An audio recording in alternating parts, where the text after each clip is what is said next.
What is going on, folks? We are back. It's the return of Sports Clichés.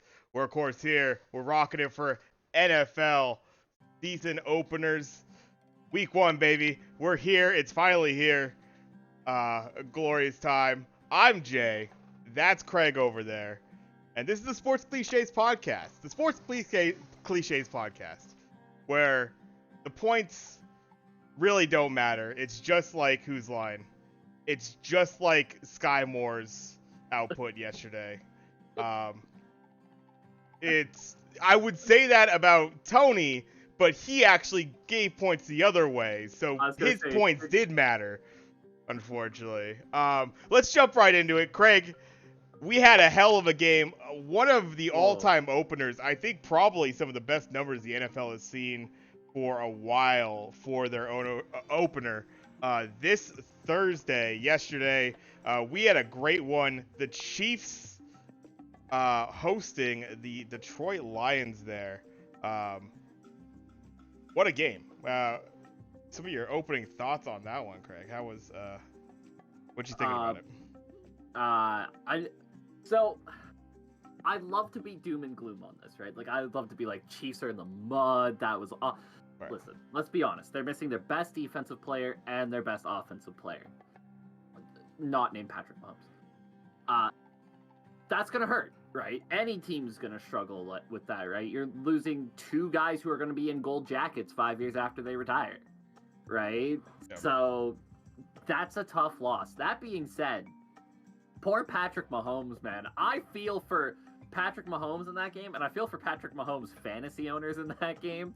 Because he was on. Yeah. That Patrick Mahomes was by far the better quarterback in that game. Jared Goff was fine, and he didn't make any mistakes. And I think that's a big thing for the Lions, right? The Lions are going to win a lot if Jared Goff doesn't make big mistakes, right? Keep the ball moving, keep the chains moving, keep the time going, right? The Lions are going to love playing those kind of games. They're going to win a lot of games like that if they play like that. But Mahomes was by far the better quarterback. When you have, I think the stat ended up being 9 drops from your receiving core. Right. That's gonna hurt a lot. Yeah, I mean I think that's by far the takeaway that a lot of people are gonna have, and it's unfortunate because obviously it's still Detroit Lions win to open this against your reigning champs at their stadium. There's a lot to hang your hat on if you're the Detroit Lions. And a lot of people will look to, you don't have Kelsey there. You don't have, your stud in Chris Jones as far as the tackle. And, you wonder, if they just had Kelsey, someone would be able to catch the ball, that sort of thing. I am way more excited about the trajectory of the Detroit Lions. Obviously, like Dan Campbell, he gives a fantastic halftime interview during that. He has an incredible post-game little like hype up chat that he has with his team, and that stuff's awesome. But it's like you did see some good, like some really on-point throws from Goff. It wasn't as impressive as the stuff that Mahomes was doing, of course, but it was still like, it was some balls that I did not think he was going to get through. Now, I will give credit to the Chiefs defensive line that was there. There did seem to be a point where they were really getting up there in his face. They were really swatting balls down. That's what they seemed to be good at throughout the game. Was actually, jumping up and completely cutting off the lanes where Goff was throwing to. But I think in general, Goff was slinging it pretty damn well. Ends up with, fairly similar numbers in the end. Actually throws a little bit less and completes a little bit more. And obviously the drops on Mahomes' side are going to be going to factor in that quite a bit. You see a guy like Gibbs, and outside of that stumble early on in the game where he had it out to the outside, easy tutty, it looked like almost. He slips, unfortunately, at like the 8. He doesn't get any yardage out of that. They end up recovering on a nice little crosser to St. Brown, I think a play or two later on third down there. And it really felt like the offense was going to keep clicking like that. Now, they actually slowed down quite a bit. And Chiefs were able to kind of, get back there, despite that, the pick six. That only made it a tie. I got to say, when you're in a situation like this, and you might have some receivers that aren't quite handling the ball so well. And I know this might not be really in the Chiefs' DNA, but I was shocked at how little they actually ended up running the ball. I really like a guy like Pacheco out there, as well as Edwards-Helaire. I think they have a good tandem there. Your best rusher of the evening was Mahomes, because he had to just, he was scrambling and he was getting out and doing Mahomes things. But I was a bit surprised by that. The balance, way more in Detroit's favor, which isn't, I suppose, that surprising when you look at the makeup of both teams and how they want to play. But when they aren't catching the ball for you and they're letting you down, it was surprising. But there was a lot of opportunities that it's like, man, you got Mahomes having to complete like 3rd and 17s and shit out there. They were very fortunate to ever be driving the ball down. Like, it was, I think, overall a pretty disappointing performance for the Chiefs. And I don't want to say even if you had Kelsey in there, they don't win that game. But I think there's a lot of holes in how they played. And it's not the most surprising thing that the Lions were able to just stick around long enough and then finally punch it at the end. Take the win. No, I agree. But I will say, especially in a game like that, there was actually some standouts on that receiving core. I thought Valdez-Scantling didn't see the ball nearly enough. I thought the Lions did a good job of shutting him down. But when the ball was his way, it was caught, and he was doing stuff with it. Rashee Rice, shout out SMU. Right. Hell of a debut for Rashee Rice. I think he looks like he could be a real guy. Yeah. So you had pieces there that I think if you have Kelsey in there, drawing a little bit more of that attention, perhaps you don't need to try to get those throws into Tony when he's dropping the ball like crazy, or into Sky Moore when he can't hold on to the ball, right? Maybe there's a little bit more of a shift in where you can throw the ball to, instead of feeling like, I don't have my guy, so I got to try to get the ball to these guys who aren't catching it right now. I'm not sure if that plays or not there. But man, 9 drops, I get, and you're not wrong, right? And absolutely, I do think they should have used Pacheco way more. Yeah. Like, I get the fact that he didn't necessarily have the best average, but he only touched the ball 8 times. Like, this isn't a guy like Clyde Edwards-Helaire, where you look at Edwards-Helaire, he only had the 6 rushes, but he's going to be a receiving option for you, right? That's why you love Clyde Edwards-Helaire, is he gives you a little bit of both, right? He runs the ball well, but his real versatility comes when he's catching the ball. Pacheco doesn't give you that. He is a running back through and through. Yeah, I don't know why they didn't get... Maybe, again, feeling a lack of Kelsey there. Not as confident in Blake Bell lead blocking, or Noah Gray lead blocking. Right. But, yeah, it just felt like the game plan didn't match up with what was happening on the field. But, yeah, I thought, like...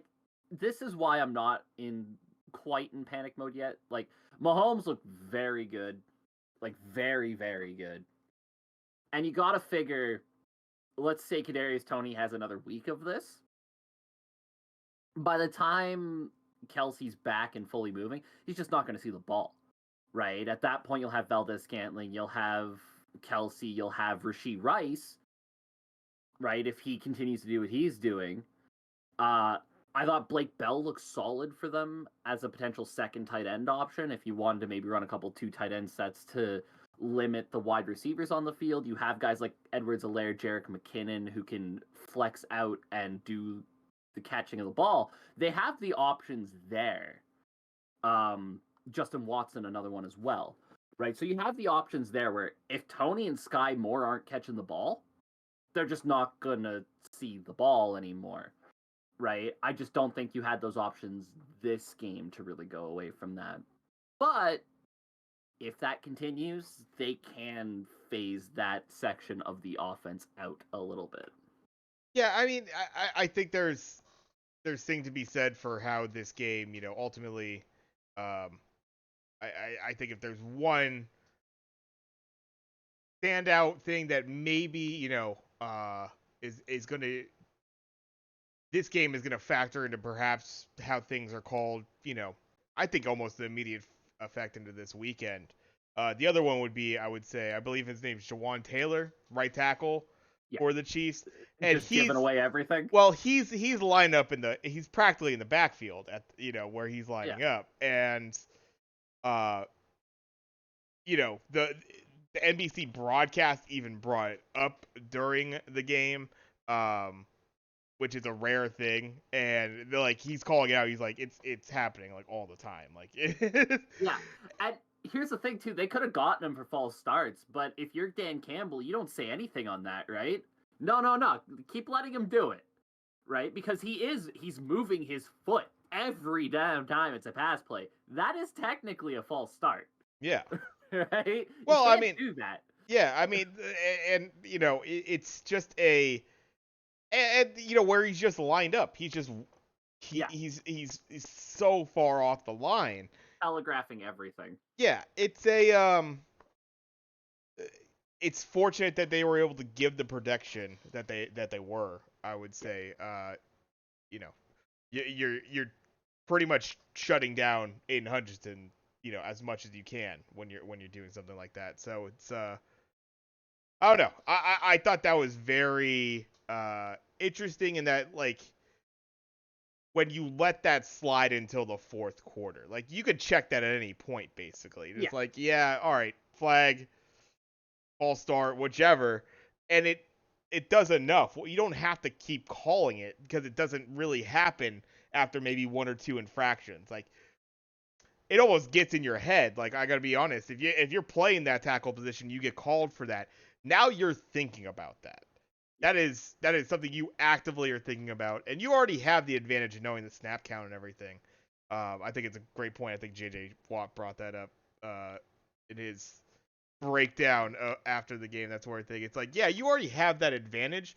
So anything more that you're gaining off that, it's just like, that's tough. And holding's another thing that's always going to be thrown in there, as far as, like, you could potentially call those every play, but, like, it only really takes once or twice. Yeah. Things are usually adjusted at that point. You don't continue to keep doing the same mistake. Otherwise, you probably get benched. So, yeah. I will say there was a lot of people who looked at the stats at the end of the game and went, "Oh, I don't get why they were so heavy on David Montgomery and didn't give Jahmyr Gibbs anything." Right. I think this is going to be very much a season for the Lions where the situation of who you're playing is gonna be who gets more of the runs, right? In this case, you look at KC's defense, they're smaller, they're faster. That's the kind of game where David Montgomery just breaks you down by hitting you up the middle, making the game ugly. That's why he gets the majority of the carries. You play a defense that's a little bit bigger, a little bit more centered in the center, a little bit more functionally strong defense, right? Maybe if the Chiefs had Chris Jones, that's where you start to see more of Jahmyr Gibbs cutting that thing to the outside and really breaking. I actually like the fact that they went, okay, this is David Montgomery's game. They don't have Chris Jones up the middle. They can't stop us from gaining 4 yards every time we put the ball in David Montgomery's hands. Right? And that's what they decided for this game. I don't think it's going to be like a thing the whole year where you're going to see 3/4 of the carries go to David Montgomery. I think this is just a situational matchup where Montgomery fit better. There's going to be matchups where Jahmyr Gibbs fits better. That's the thing that the Lions have right now, is you have two really good running backs who you trust a lot. I'm not worried about Jahmyr Gibbs. He's going to get his touches, and he's going to look good doing it. He looked solid in those 7 carries. It's a Shanahan philosophy. He loves, especially with his running backs and with his wide receivers even a bit, who's the hot hands? if someone's feeling on a given day, I mean, you'll see it this year, and you saw it a little bit last year. Obviously, just got traded the team last year, but if Eli Mitchell is running downhill and right up the fucking middle, and he's getting you 9, and he's crushing fools on the way through, Eli Mitchell's gonna see double-digit carries, even with McCaffrey also seeing double-digit carries. I think that's what they'll probably start seeing a little bit more too. I think you could rely on David Montgomery as a little bit more of a workhorse back. You can put him out there, I would say, for 20 carries. I don't know if you, at this point, necessarily want Jahmyr Gibbs taking necessarily 20 carries for you. But if you're going like 15-15, even though 30 carries a game is a lot, but like, you know what I'm saying, like 12-12. Like, I think right here in this game, they were both the main backs were how many carries? We're talking 20-something? 21 28. for Montgomery, 28. 7 for Jahmyr Gibbs, and then so you're Jalen looking at a Reeves Maybin had 14-14 split if you're even on those, right? So like the main back, and Reeves Maybin, I think that was in junk time, so you can count that as you may. But you have something. I think you have a talent, at least. Jalen Reeves Maybin's run was the fake punt. Oh, of course, yeah. And hey, we could talk about that. Oh yeah. Another point that doesn't matter is fucking, what MCDC thinks of your statistics. He doesn't give a damn what the percentage was on making that play work. That was a 35% call, like at best.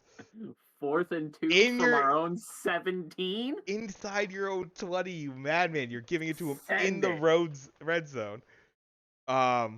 Just crazy. Yeah, but, a beautiful thing. Who's going to make that call in the first quarter of the first game of the season on the road against the champs? Here's the thing that does too, especially in game 1. You have one of the better punters in the league in Jack Fox. Oh, yeah. What you've done with one fake punt in your own 20 in the first quarter of the first game is you've told every team in the league, you better not be sending blocks against our punter because we might up fake you and send one long. Oh, yeah. Right? And no doubt, so to that point, Richie James on the other side gets 3 returns to a total of 16 yards, 5 yards. They were crushing on the punt coverage as they started to allow Jack Fox to actually punt the ball. He was killing it. So it was just, and it was, I don't know. Yeah, it's such a fucking MCDC move. Like, it's fucking hilarious. Couldn't believe what I saw, and I was just like, he's just that guy. He's just good. He's gonna make some fucking errors, and we saw it last season. He messed up a couple times for sure. But man, like, that's gotta be exciting to play for. That's gotta be like, you never know. Coach, I'm getting a carry today. Let's go, baby. All right. I'm usually running these motherfuckers down. He's very much an emotions over numbers guy, and yeah, I don't know. You get the right guys beside somebody like that, like the right guys who can be like, okay, going into the week, okay, we got your numbers guys here who will help break everything down and give you the numbers. But in the flow of a game, every once in a while, you need to go, fuck it, we're going for it. You know what? We just missed a 3rd and 4 to an open receiver, and I'm pissed about it. So we're faking this punt. That's some classic Madden bullshit from when you're like 15 years old, you drop back to pass on like a 3rd and 3, you have a crossing route, guys wide open, your quarterback overthrows it, and you're like, fuck it, I don't want to punt this ball, I'm hitting the fake punt run, and we're going for it. Yeah, absolutely. It is an emotion call, it feels like, for sure. That's a great call on that. And, that's how this guy's going to coach, for sure. He coaches from the heart, man. Yeah. But that's why his guys love him, right? Like, you gotta love to play for a guy like that. You watch anything, the freaking thing from Hard Knocks last year, right? Where where it's like the first preseason game, and he goes, we're gonna go out there, we're gonna have fun. But if I see one of you guys fucking laughing on the sideline, yucking it up with the crowd, not watching for the guys scratching and clawing, trying to get their place on this team, that's when I'm going to be fucking pissed. Yeah. And I'm like, hell yeah, MCDC, I'll run through walls for you. Yeah. Yeah, and you know, I would say it's not like they had, you know, I think Montgomery was probably like one of the only names. I'm trying to think of big acquisitions they had this offseason. Was there anything that really stood out for the Detroit Lions? I know there's some things we've hit upon as far as, you know, the receiving core and such for the Chiefs, but I mean, not necessarily offensively. I thought they made some savvy defensive pickups. You look at a guy like C.J. Gardner-Johnson. Right, there we go. Thank you. That's definitely a name. is a massive one, obviously. But drafting Brian Branch is a sneaky piece of business that I think he's the kind of guy that teams love nowadays, who is a linebacker by name only, kind of works a bit more like a slot corner at times, right? Where he's got great hands, he knows where the ball is, he plays the pass really well. And then you bring in Jack Campbell in the draft, right? Who, again, Iowa linebackers, they're like Iowa tight ends. They're great. Always. And he's a big, tough son of a bitch, right? Who will just kind of patrol the center of the field. Had a fantastic pass breakup. I think it was a pass to maybe Valdez-Scantling or Richie James, perhaps. But it was just a crossing route over the middle. And he flies across the field to get a hand on this thing and knock it down. And, you know, they have an identity of the kind of guys they want. And they are your C.J. Gardner-Johnsons, your Jack Campbells, your guys who will give you everything on a play. And yeah, occasionally it's going to get you burned because they're going to dive at a ball and miss it, and they're going the other way now. But Dan Campbell would rather see that than a guy who plays it safe and stands behind a guy and lets him catch it and then wraps him up and pulls him down. No, I want you to take his head off on that, right? I want you to dive around that guy and knock that ball down. It's an interesting philosophy, right? Again, screw the numbers, all emotion. Yeah. I did forget, we also, of course, missed player that I would like to see, you know, kind of get back into it, has had a little bit of an injury-filled career. Former 49er Emmanuel Mosley signed in the offseason to the Lions. Also, Cameron Sutton, that's another defensive back. So they really started to fill out the defensive backfield. I know they looked like one of the worst defenses at one point last year. They sure as hell shirt up stuff. And then also Marvin Jones, along with David Montgomery, as far as the offensive side.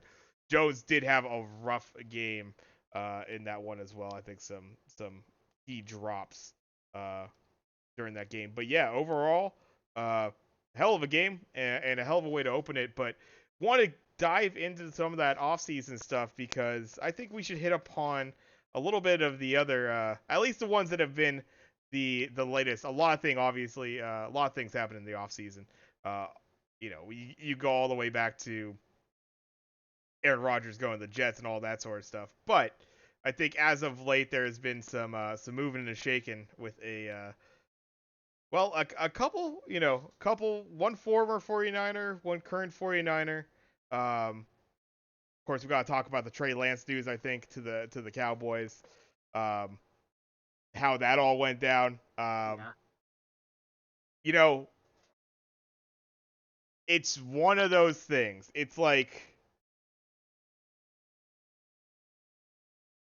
you knew he was a project. You knew it was going to take building. It was going to take games, like literal reps. The guy has just not even played quarterback for that long in general, going back through college and stuff like that. So it's unfortunate with the injuries. Basically, kind of like injured at the wrong time. This isn't the first time this has happened to 49ers. There's a couple quarterbacks called Joe Montana and Steve Young that Joe Montana gets injured at the wrong time. Steve Young comes in. Is enough. Joe has to kind of like, they have a little bit more of a back and forth, but ultimately they just go with the younger that guy they brought in. This happens to happen, you get Mr. Irrelevant, Brock Purdy, And this guy wins every single regular season game into the playoffs that he's able to play through. Unfortunate thing in the NFC Championship game, barely gets out of, doesn't even get one drive in. Yeah. So unfortunate with that. I hate to see him go to the Cowboys because I'm just an old head, and that's still a rivalry, like a strong rivalry for me. I hate the fucking Cowboys, so it's like that's always gonna hurt a little bit, and especially if like I start seeing him actually start for him, which why the hell not? It seems like Dak's contract after this year is gonna be a little bit up in the air. Um, but yeah, honestly, just wanna hopefully the kid does well.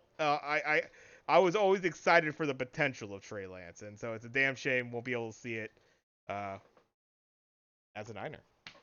Yeah, the one thing I will say is that, and I said it when they made the trade, that is a lot to give up for a guy that you cannot be certain about. Right. Right. And it was true at the time, and it's still true now, right? He could end up blossoming into the quarterback. All the pieces, you see it there, right? He's got a cannon arm. He's got good awareness for the most part when he's on the field. Not always. It can escape him sometimes. But he's got good legs. He can move, right? Like, he's got all the pieces that you knew he had, right? You're right. The two things that he needed was he just needs somebody to refine that throwing motion just a little bit, right? Make that 55% accurate arm a bit more of like a 60% accurate arm, and then you're talking. And game reps, right? Like, if he can stay healthy and stay on the field, he might. Yeah. He's younger than Brock Purdy. Yeah. Right? Exactly.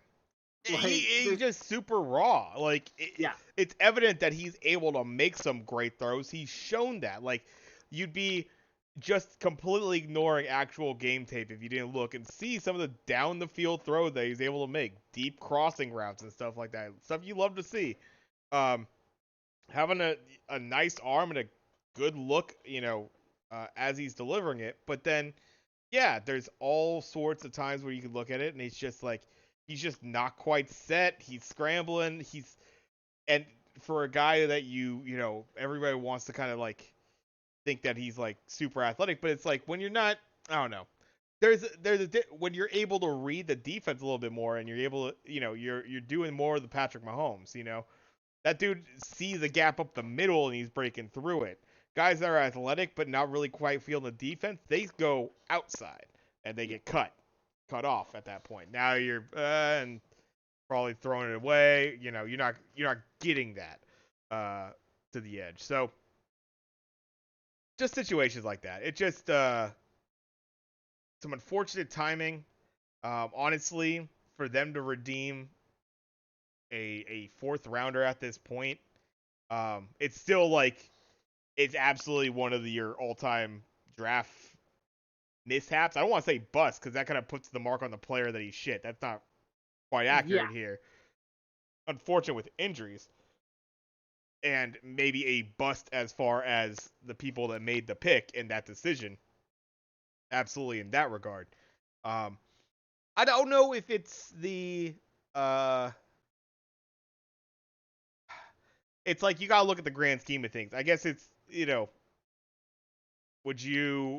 should you knock Lynch, Shanahan, the group that made this decision to give up all this draft capital to move up to pick this guy?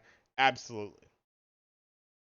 Are there things that have offset that, fortunately, that when you pick the last guy in the draft or you pick like a Kittle in the fourth or an Eli Mitchell in the sixth, it offsets it, I guess, right?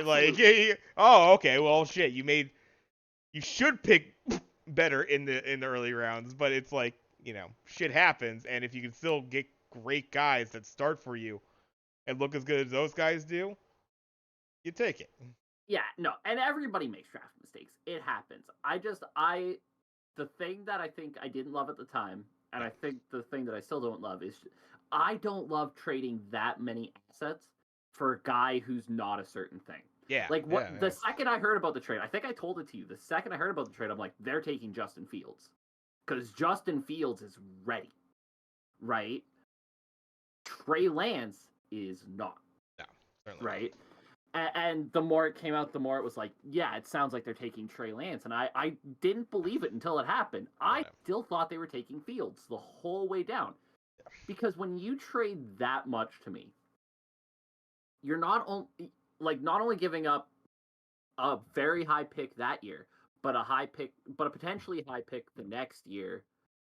And then what was a second rounder, or was it 3 firsts? It was the first that year. The first next year. The first next year, the first after that. Yeah, okay, it was 3 firsts. And I think there was another a third. I think a third. Quite remember, but I think a third. When you're giving up 3 years of first round picks, it needs to be 100%er, right? Or as close to it as you can get in the draft, right? Nobody's a true 100%er, but everybody saw Peyton Manning coming into the draft and thought this guy's a 100%er. To be fair, they also thought that about Ryan Leaf, but let's ignore that for a second. It's got to be for a guy like a Bryce Young, like a CJ Stroud, who coming into this draft, you looked at them and went, that guy comes into a team year one and is right away the starter and is right away a top-tier quarterback in this league. Justin Fields was never that. Everybody said it. You got to give him 2-3 years, right? Because he's just not ready. And that's why everybody thought San Francisco made a lot of sense. Listen, he can go behind Garoppolo and figure things out. And that never really worked out because Garoppolo got hurt and then Lance got hurt. And before you know it, you're scrambling for quarterbacks and you end up hitting the gem of all gems with Mr. Irrelevant.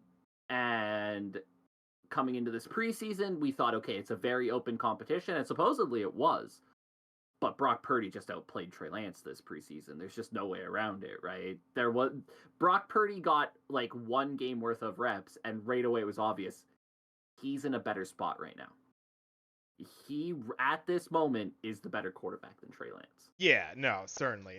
And it's, I think it just works better as far as the offensive run. Like, I mean, I think Shanahan had a style of playbook that he wanted to have for Trey Lance. He was not going to run the same offense that he was running with Jimmy Garoppolo. And Brock Purdy gives you a little bit of I honestly think you get a little bit of what Jimmy was before he had his ACL injury. Jimmy Garoppolo had a little bit of wheels to him back when they did pick him up from New England. He had a little bit, it wasn't like he was incredibly athletic, but like he could absolutely get outside the pocket and move the ball down the field for you pretty nicely. You definitely get that, I feel like, with Brock Purdy. Quite a bit more so, and actually pretty live as far as staying in the pocket and moving along with that. So it's just like, yeah, he just, and honestly, was a little bit of why he, unfortunately did take that injury in that NFC Championship game, because he just stepped up and threw in. And he wasn't worried about the pressure that was coming from the outside. And then he just gets hit in the arm in the wrong way, and there you go. That's your ball game right there. So it was almost his poise and ability to work in the pocket and his comfort level that you see from him as such a young quarterback. That actually was a little bit to his detriment in some regard. Some quarterbacks would tuck. They would tuck that ball. They would either try to shrug it off or they'd take a sack, basically. But no, he went, and he had made throws like that previously, and to where it's a guy and his hand is getting right there, and it's just barely missing as he's getting the ball delivered through. So just didn't work out that time. But it's again, like, kind of, although that was a negative, it was like that's the kind of player he is. He's not going to be worried about a guy just getting there. If I can get the ball out, I'm getting the ball out. And I think the other thing that works for Purdy is he comes from a college system that very much fits what the Niners want, right? Yeah. The Iowa State, when they had Purdy and Breece Hall, right? Breece Hall was your bell cow guy, right? You're going to run the ball a lot more than you're going to pass. We want our quarterback to throw it. Like, if we're playing the perfect game, our quarterback should throw the ball 20, 25 times at most, right? And we want short, accurate passing. Just don't turn the ball over. Let's keep the chains moving. Let's get our running game really dominating this game. That's the way San Francisco wants to play the game, right? That's always been Shanahan's style. We want to run the ball. We want to pound it down your throat. We want to keep the chains moving. We want to keep this thing going. We don't necessarily want massive throws all the time, but Purdy does give you that. Purdy's got a live arm. And I think that's the thing that really separated Purdy from Garoppolo last year. And I think his ability to not rely on that big throw at this point in his career is what separates him from Trey Lance, who loves himself a good 40-yard throw. Even when the 5-yard one's open, I love taking me a shot at the 40-yarder, Trey Lance.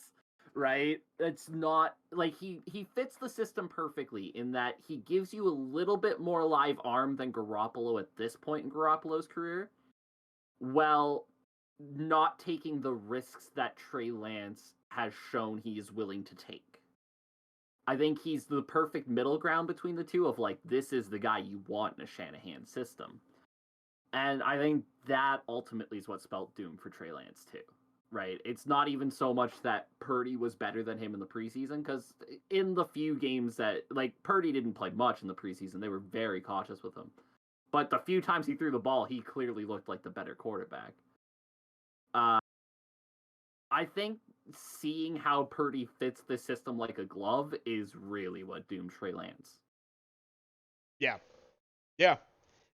I mean, it's kind of a brutal way to, say it as far as dooming him, but yeah, absolutely. I mean, that's ultimately, it made that just like, well, we're not going to string this guy along, more or less. Like, he's going to, sit our bench, and honestly, like, it's also just it'd be such a distraction. That sort. It'd be continuing the whole fucking season. And with Second this, Brock has a bad game. Brock Purdy has a bad game. Trey Lance time. Let's go. Let's get him in there, right? It's honestly, with this and the Bosa deal, like, you've now eliminated all the other bullshit chatter, and you're ready for week 1 and to go into the season. It was a little worrying how long this shit lasted as far as the Bosa thing was concerned. I feel like they could have got this fucking wrapped up a little while ago, but of course, cap movement and shit like that, but pretty much as soon as the Lance thing happened, I think you could have made this move. But I don't know if you had anything more on the Lance thing. But otherwise, just to bring it up, Nick Bosa, I guess officially today, but like, I guess it was announced yesterday or the day before, something like that. Becoming the highest paid non-quarterback player in the NFL. Essentially, a 5-year extension as the Niners defensive end that will see him through to pretty much his 30th through his 30 years of life there. So be 31, I think, by the time he becomes a free agent off of this deal, if it was to go through its entirety. So yeah, I would say pretty much clearly well deserved. He's an absolute fucking monster, and you pay that man his money. Like, simple as that.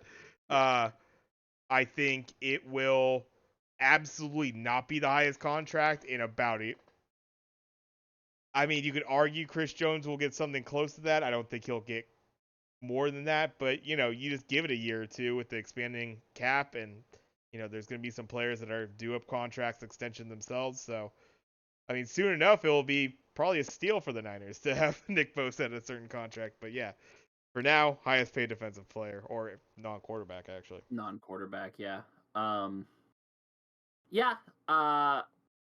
There's a few guys out here whose contracts are coming up pretty soon who might push that, like you said. I agree with you. I think by the end of this, it's not going to be a terrible contract at all. I don't think it's a terrible contract now, to be fair. I think you had to pay him pay him it, somebody would have, right? And I think Yeah. Bosa's camp, it sounds like they didn't budge from the initial number they wanted because they made it abundantly clear. We know if you don't pay it, somebody out there will. Right. And I think San Francisco knew if they didn't pay it, somebody out there will.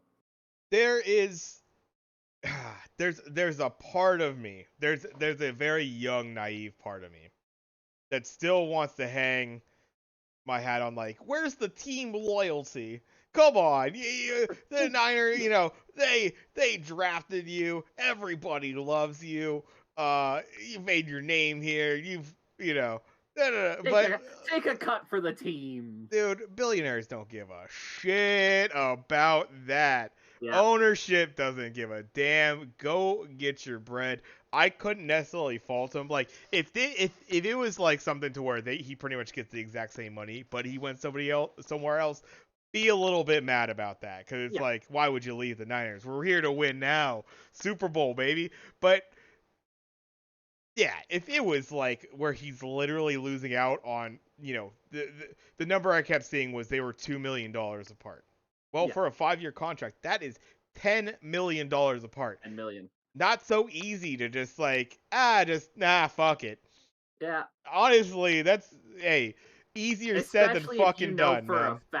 Especially if you know for a fact. You can get that. Like, you got teams hitting you up going like, we'll pay it. Yeah. Hey, absolutely. We'll pay it. And we'll suck your dick. Like, fucking. We'll tell you where the coke is. We know. We'll tell you. Yeah. No. In a sport where owners will cut you in a second and pay you nothing for it, fuck them. Get your money. Yeah. Yeah. Right. Well deserved. He is the best defensive player in the game right now. TJ Watt maybe has an argument to that, but that's it. Right. I think there's your whole argument. Get paid. Yeah. Speaking of getting paid, day after, we get the announcement of good old Joe Burrow getting absolutely G'd up. They backed up the Brinks truck. I'm not even sure the exact numbers of it. I should have had this pulled up. I'm sure you got it right here. Just have it here. It's 5 years, $275 million. I mean, yeah. Like, you got your guy. Like, yeah.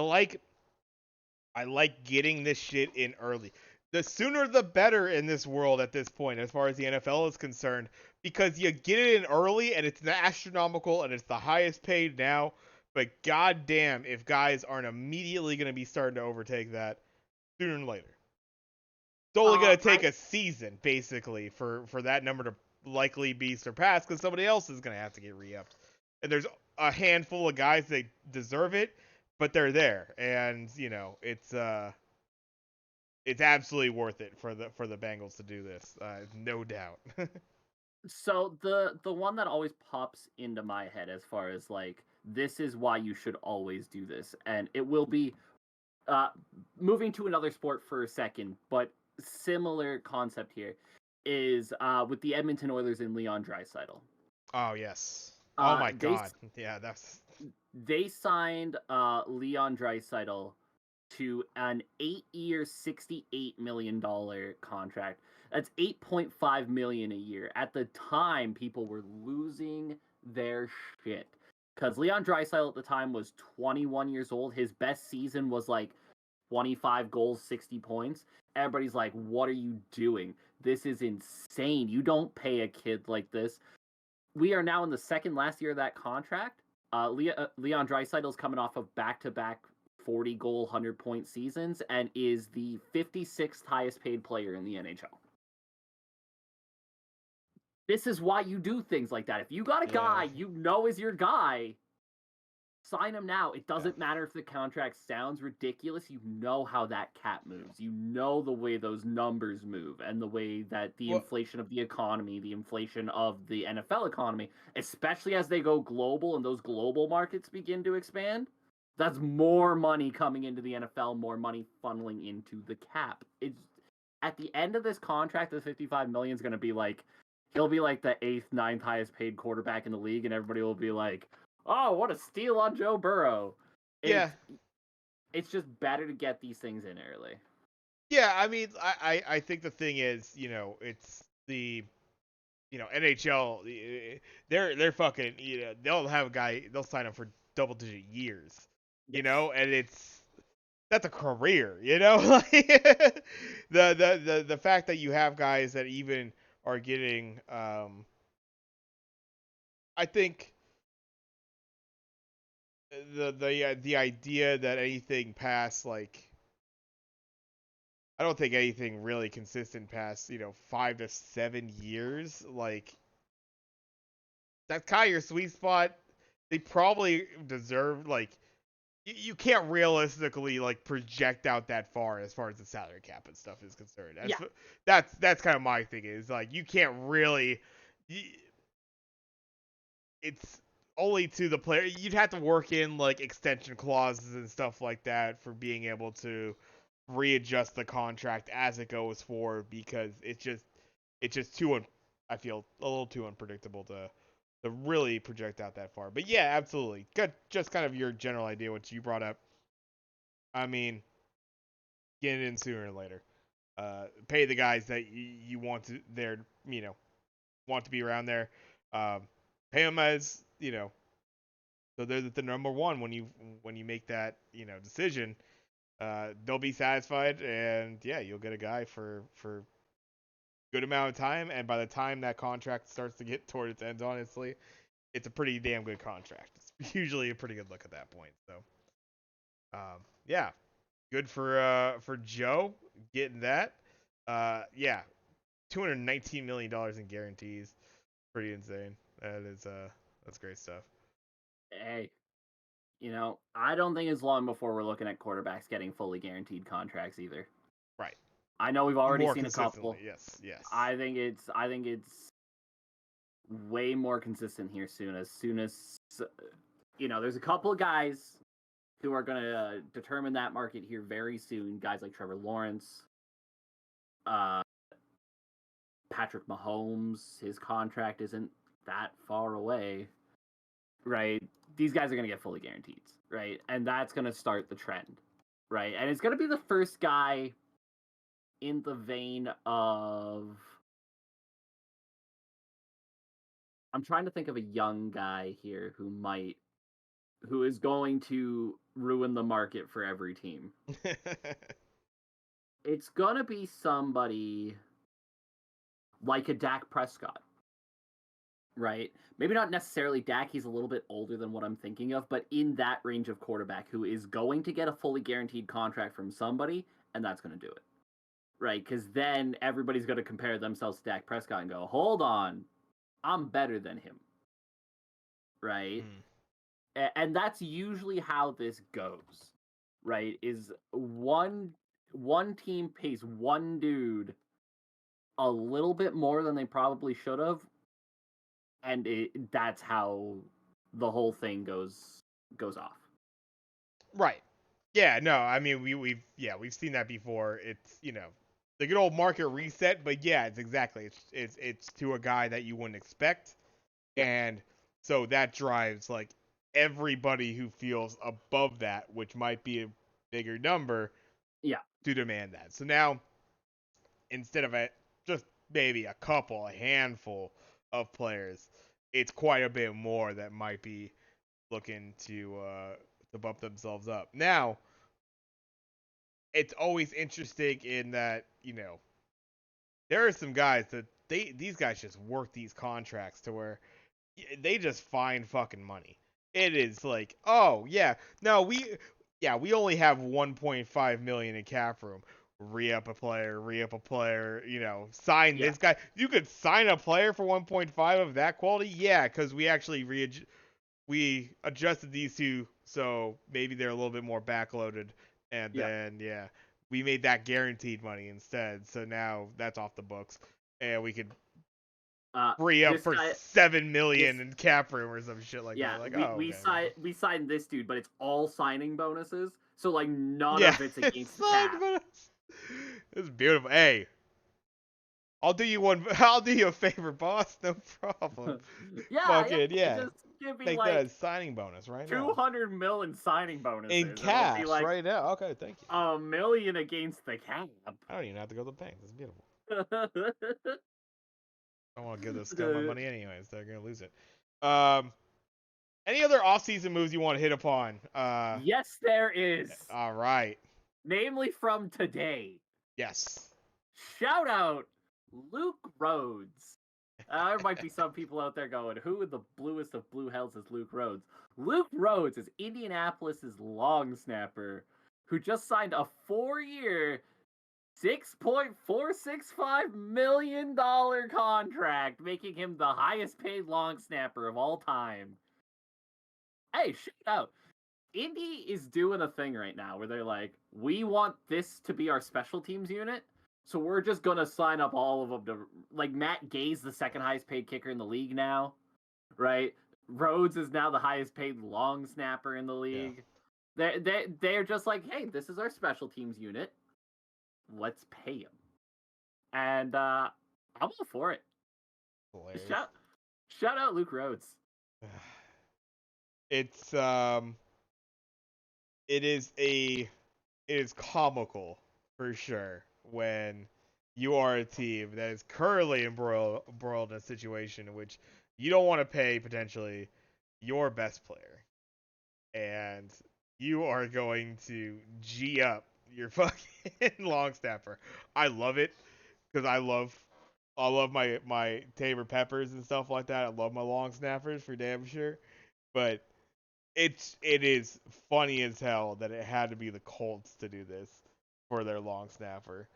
And yeah, to where it makes some headlines. Like I see it right there on Yahoo Sports. Bam. I will say this, and I don't want to demean Luke Rhodes on this. Right. But I will say this. Luke Rhodes is 30 now. 7th season. He's had a very good career with the Colts, by the way. 3-time All-Pro, I think. Was a unanimous All-Pro last season.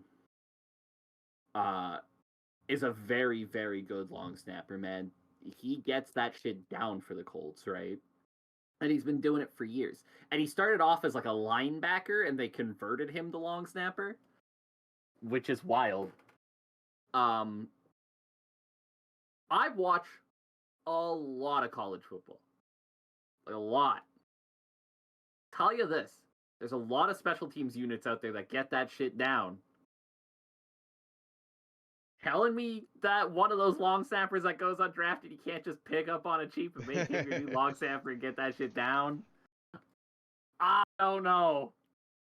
Yeah, I mean, and then you're gonna look at Jonathan Taylor square in the eyes and say, "We don't have an extra $6 million to give you because we just paid Luke Rhodes out."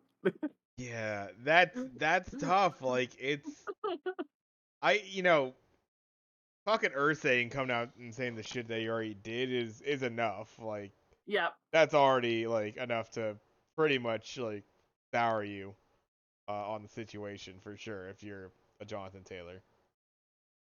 I think even I can't think of the GM's name, but I think even he like made a comment on the lack of yardage, even though Jonathan Taylor was injured for parts of the last season as well.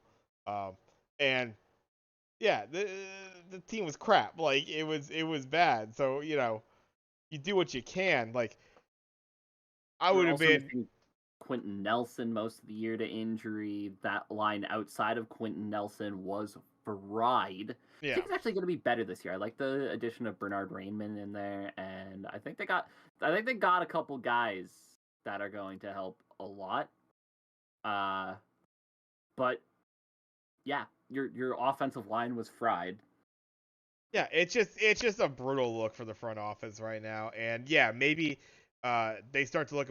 I mean, they looked fucking atrocious at points last year. So if they had redeemed themselves from that, like I suppose there's something to look forward to. I I think folks are semi-optimistic about what you're getting out of Anthony Richardson coming up, which yeah, I would love to see what he could do. It's gonna be a lot better than the shit show that you had when you were putting Carson Wentz back there. I still think they did Jacoby Brissett a little dirty, but that's just me. I think they did Sam Ellinger hella dirty. Mm. But here's the thing I'll say about Anthony Richardson. And I actually quite like Anthony Richardson. I think there's a lot there. But he is as raw as they come. And you're giving him a wide receiver core of Michael Pittman, who is very good, Alec Pierce, Josh Downs, and Isaiah McKenzie. Hey. Yeah. No Jonathan Taylor. Potentially no Zach Moss. I know he's still listed as questionable. So your running back game is looking like Deion Jackson. Yeah. Rough. You're not helping him. Like Kylan Granson and Mo Alley Cox at tight end. Like, this is a bad offense around Anthony Richardson. And Anthony Richardson's not ready to be the guy to carry an offense on his own. You know what would help him? Jonathan Taylor. Jonathan Taylor would help him. Pay the man. Yeah. Yeah. Isn't that the whole point of having a young quarterback in there? Like, you get the quarterback who's on the rookie contract. That's your time where you can pay the guys around him and figure out the pieces and stuff like that. Yeah, you don't just stay cheap for the entire first few years of the rookie's contract. You can pay a little bit more for a running back, and you can pay a little bit more for a big wide receiver, and you can pay for pieces that you wouldn't normally pay for when you have that bloated contract of a big quarterback, right? Jonathan Taylor, like, I get the, don't pay for a running back over 30. Jonathan Taylor's 24. Yeah. He's got plenty of time before that 30. Yeah, a lot of tread. Right. Absolutely. I don't know. And for a guy that was at the beginning of last year, you're excited as hell about the potential. Like, this guy looks phenomenal. He looks like potentially your a stud up, young running back of the entire fucking league. Yeah. I mean, fantasy-wise, obviously, everybody was excited. He was drafted 1.1 as far as your ADP. Like, he's your top guy, clearly. Yeah, I've been there, too. I had him in my other league. So, yeah, it's so quickly people forget. And it's amazing that the Colts are playing it like this. I find it very interesting. I know it's a devalued position, all that shit, but god damn, if you keep and you play the good ones. Like, I don't understand the reluctance in that by them. Yeah. Yeah, Crazy. This isn't a Dalvin Cook situation to me either, right? Like, Dalvin Cook has hit the 30 hill. Yeah. Right?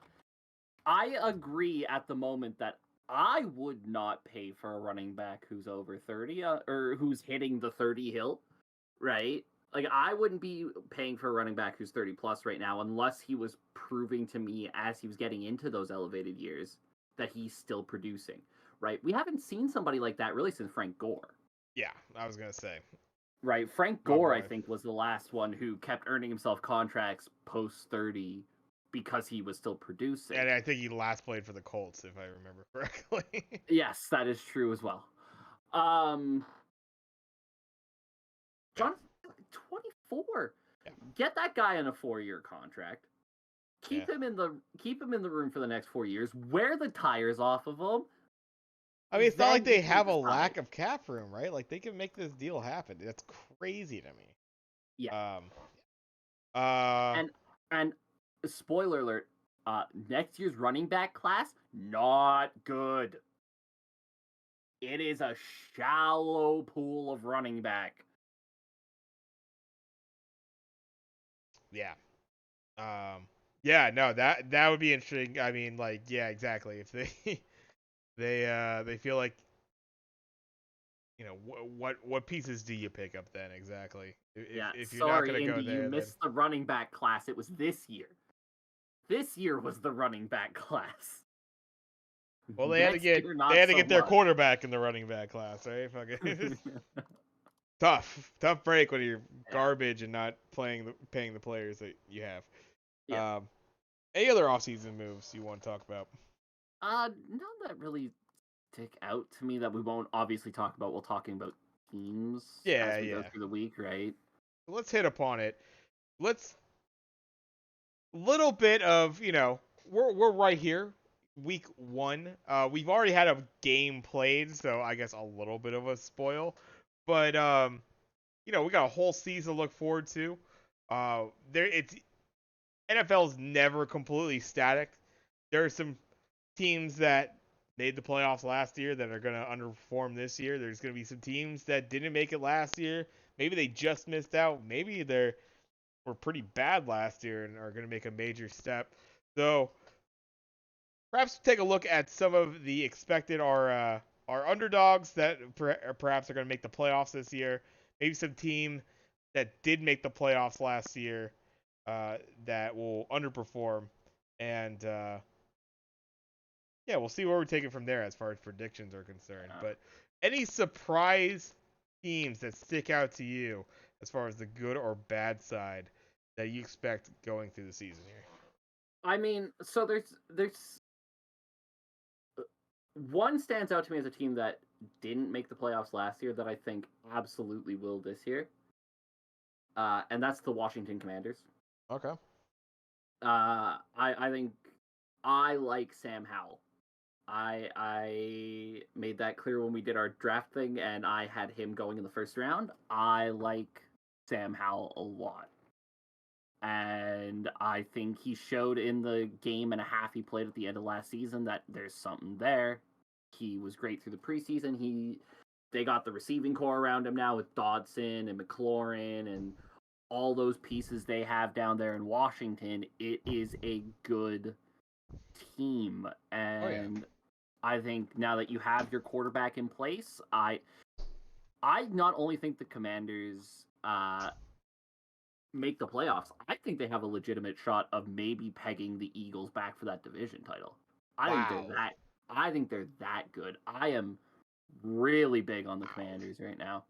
I mean, that NFC East is all killers. That is a tough division.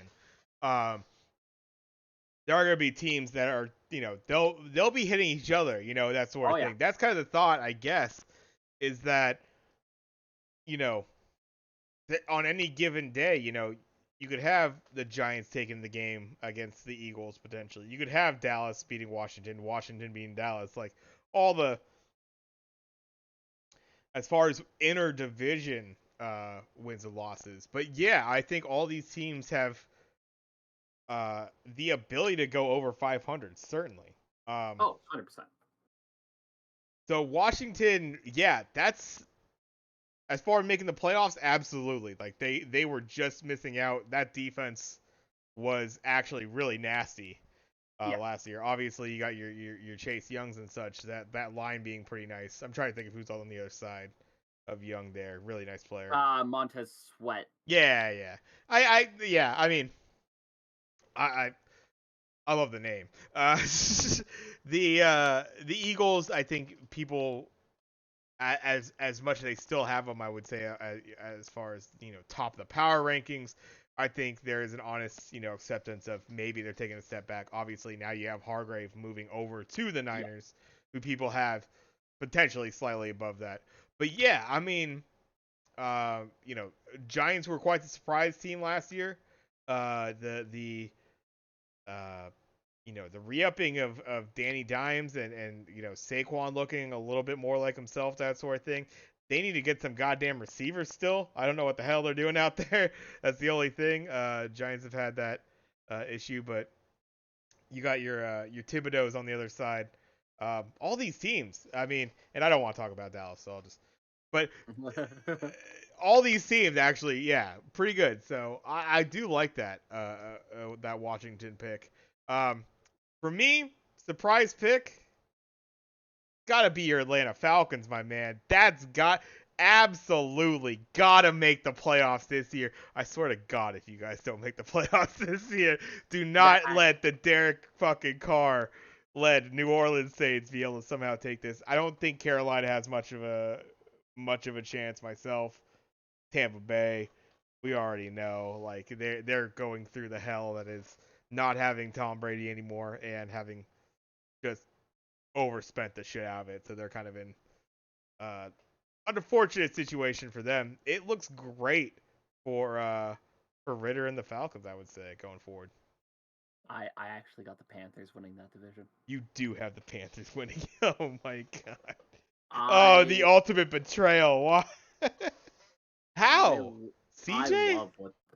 love what the Panthers did this offseason. You bring in Bryce Young. Oh So yeah, yeah. Sorry, Bryce. Yeah, they did exactly what the Colts should have done. We have Bryce Young, rookie quarterback, young guy. What do we do? Boom, bring in Miles Sanders. Give him Miles Sanders and Chuba Hubbard. That is a deadly backfield. yeah, Adam yeah. Thielen, DJ Chark, Hayden Hurst, options across the field now, right? That's not even counting Mingo and Chenault who come back for that team as well, right? They got Ike Ekwonu in there to help stabilize that line. The defense with adding Von Bell is going to be better, right? They add J.C. Horn in there. I think they did it right. And Bryce Young struggles. You got Andy Dalton, right? Might be the best backup in the NFL right now. And can slide in and start games for you if you feel like we need to take a step back, let Bryce Young reevaluate things before we get him back in, right? I think the Carolina Panthers 100% did the we have a young team with a young quarterback. Let's help that guy out. Just bring in all of these guys who will help him get accustomed to the game. I love what the Falcons did on defense. I'm not sold about the construction of their offense. Okay. I'm really not. I like Des Ritter. Right. I don't love spending a first round pick on a running back when you have a guy who ran for 1,000 last year.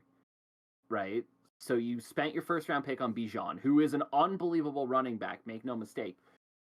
But now you have Bijan, Algier, and Cordero Patterson, who Cordero Patterson on their depth chart is listed as a joker. He's not even listed as a running back. They created a whole new position for him. Yeah. Which, to be fair, he is. He's not necessarily a running back. He is a running back / wide receiver / has played a few snaps at tight end / kick returner / punt returner. Right? You think they're gonna like Taysom Hill him? Like full Taysom Hill him early on? I do. Yeah. I absolutely do. Cordero Patterson played high school quarterback. Right? This is a guy who you could do literally everything with. So I absolutely think he Taysom Hills around the field. We need a guy who can run a cheeky little tight end post route. Throw Cordero in there. We need a guy on the outside who's got some speed who matches up well with a slower cornerback. Throw Cordero out there.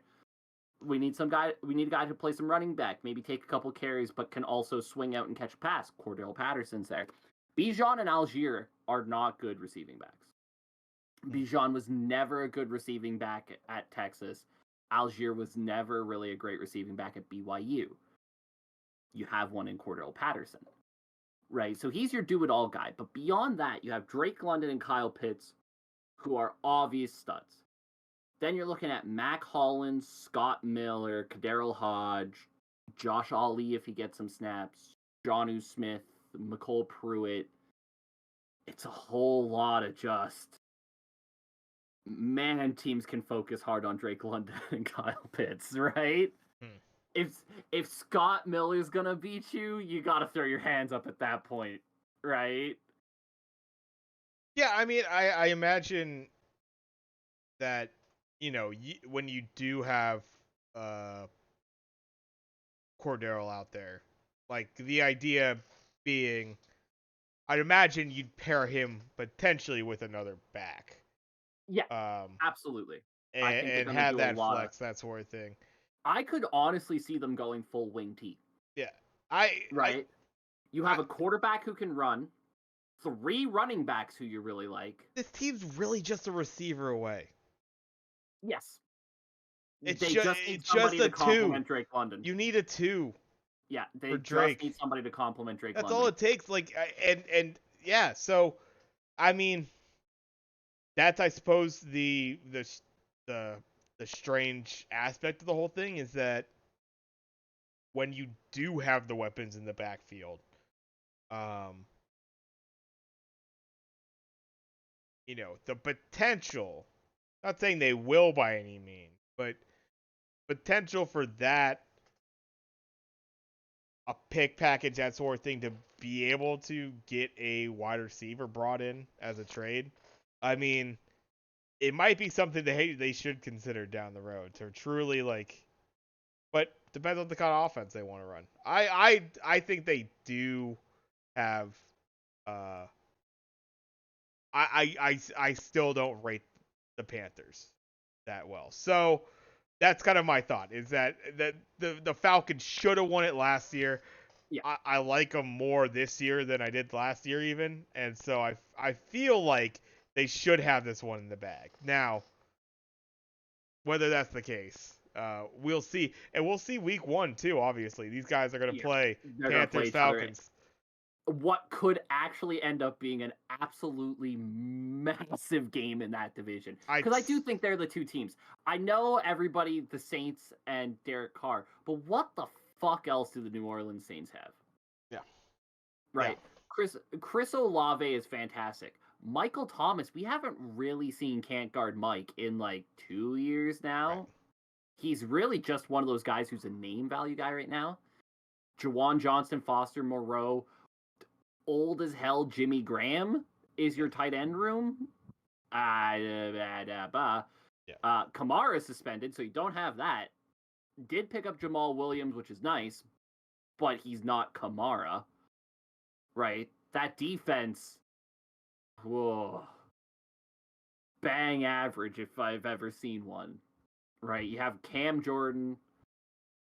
Tyrann Mathieu hasn't been the same guy in a couple of years.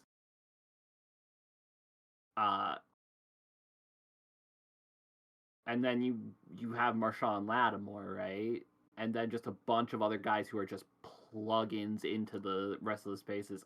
I just don't see it. That line's going to be very good. That's what I will say. New Orleans' offensive line is going to be very good. You look at Penning, Ruiz, McCoy, Ramchick. It's a good offensive line. But I just don't see it there. I do think it is a Falcons-Panthers race, which is why I think that week 1's going to be interesting. I do think the Falcons have the best defense in that division, right? And I love bringing in Jesse Bates, obviously.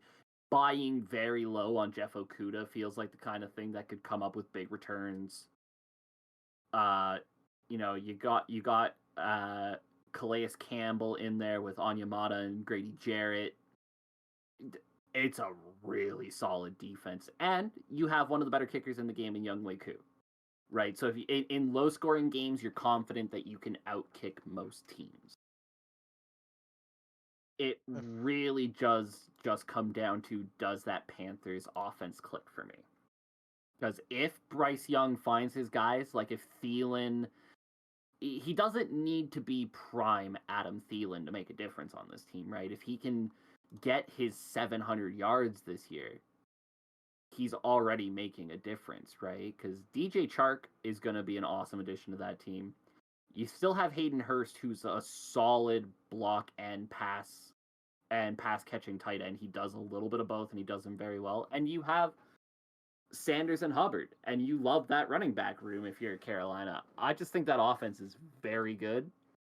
And if they click, they're the team that I think has the real shot of snatching the South. But I don't disagree that the Falcons should be in there for it.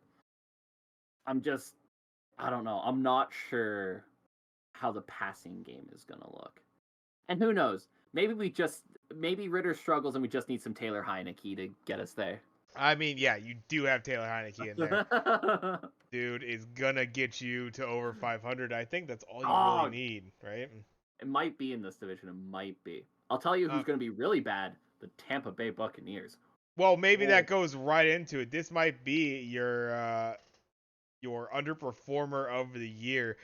Tampa Bay Buccaneers did sneak out, and they got that seed. They got that 4th seed as a division winner last year.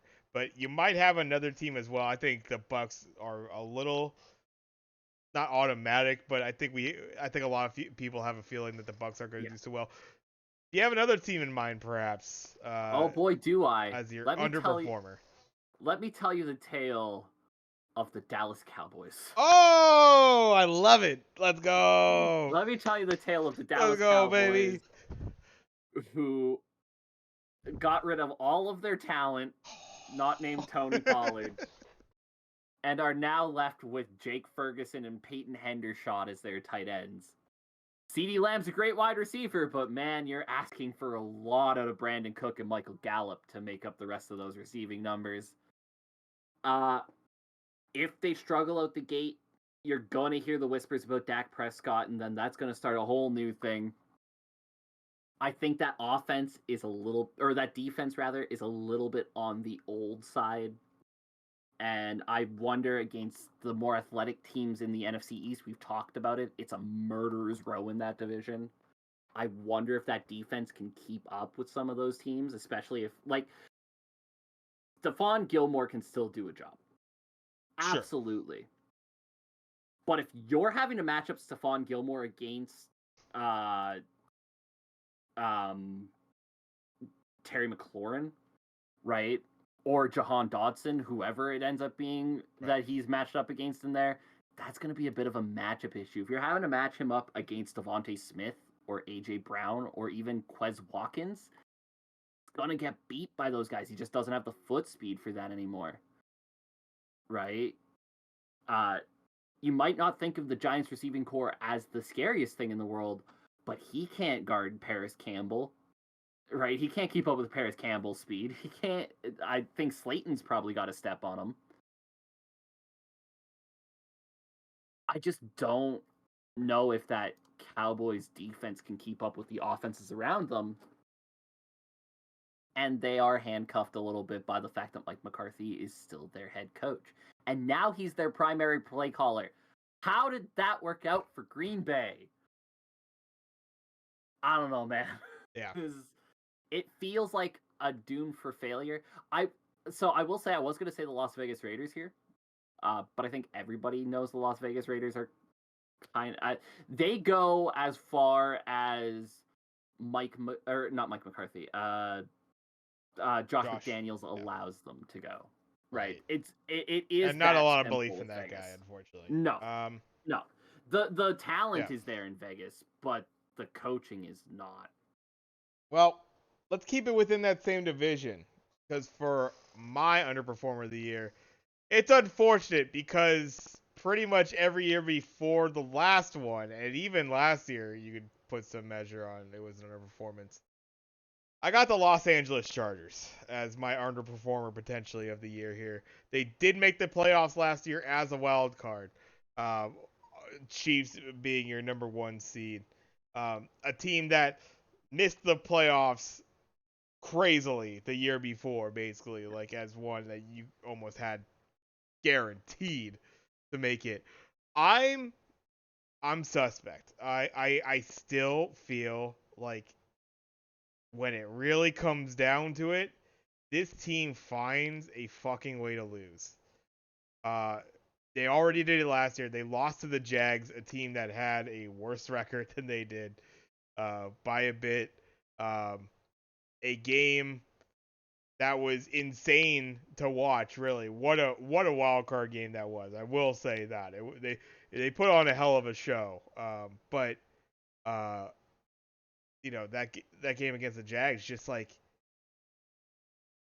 when it's that topsy-turvy for you, I just don't have a lot of confidence that you'll be able to maintain the success.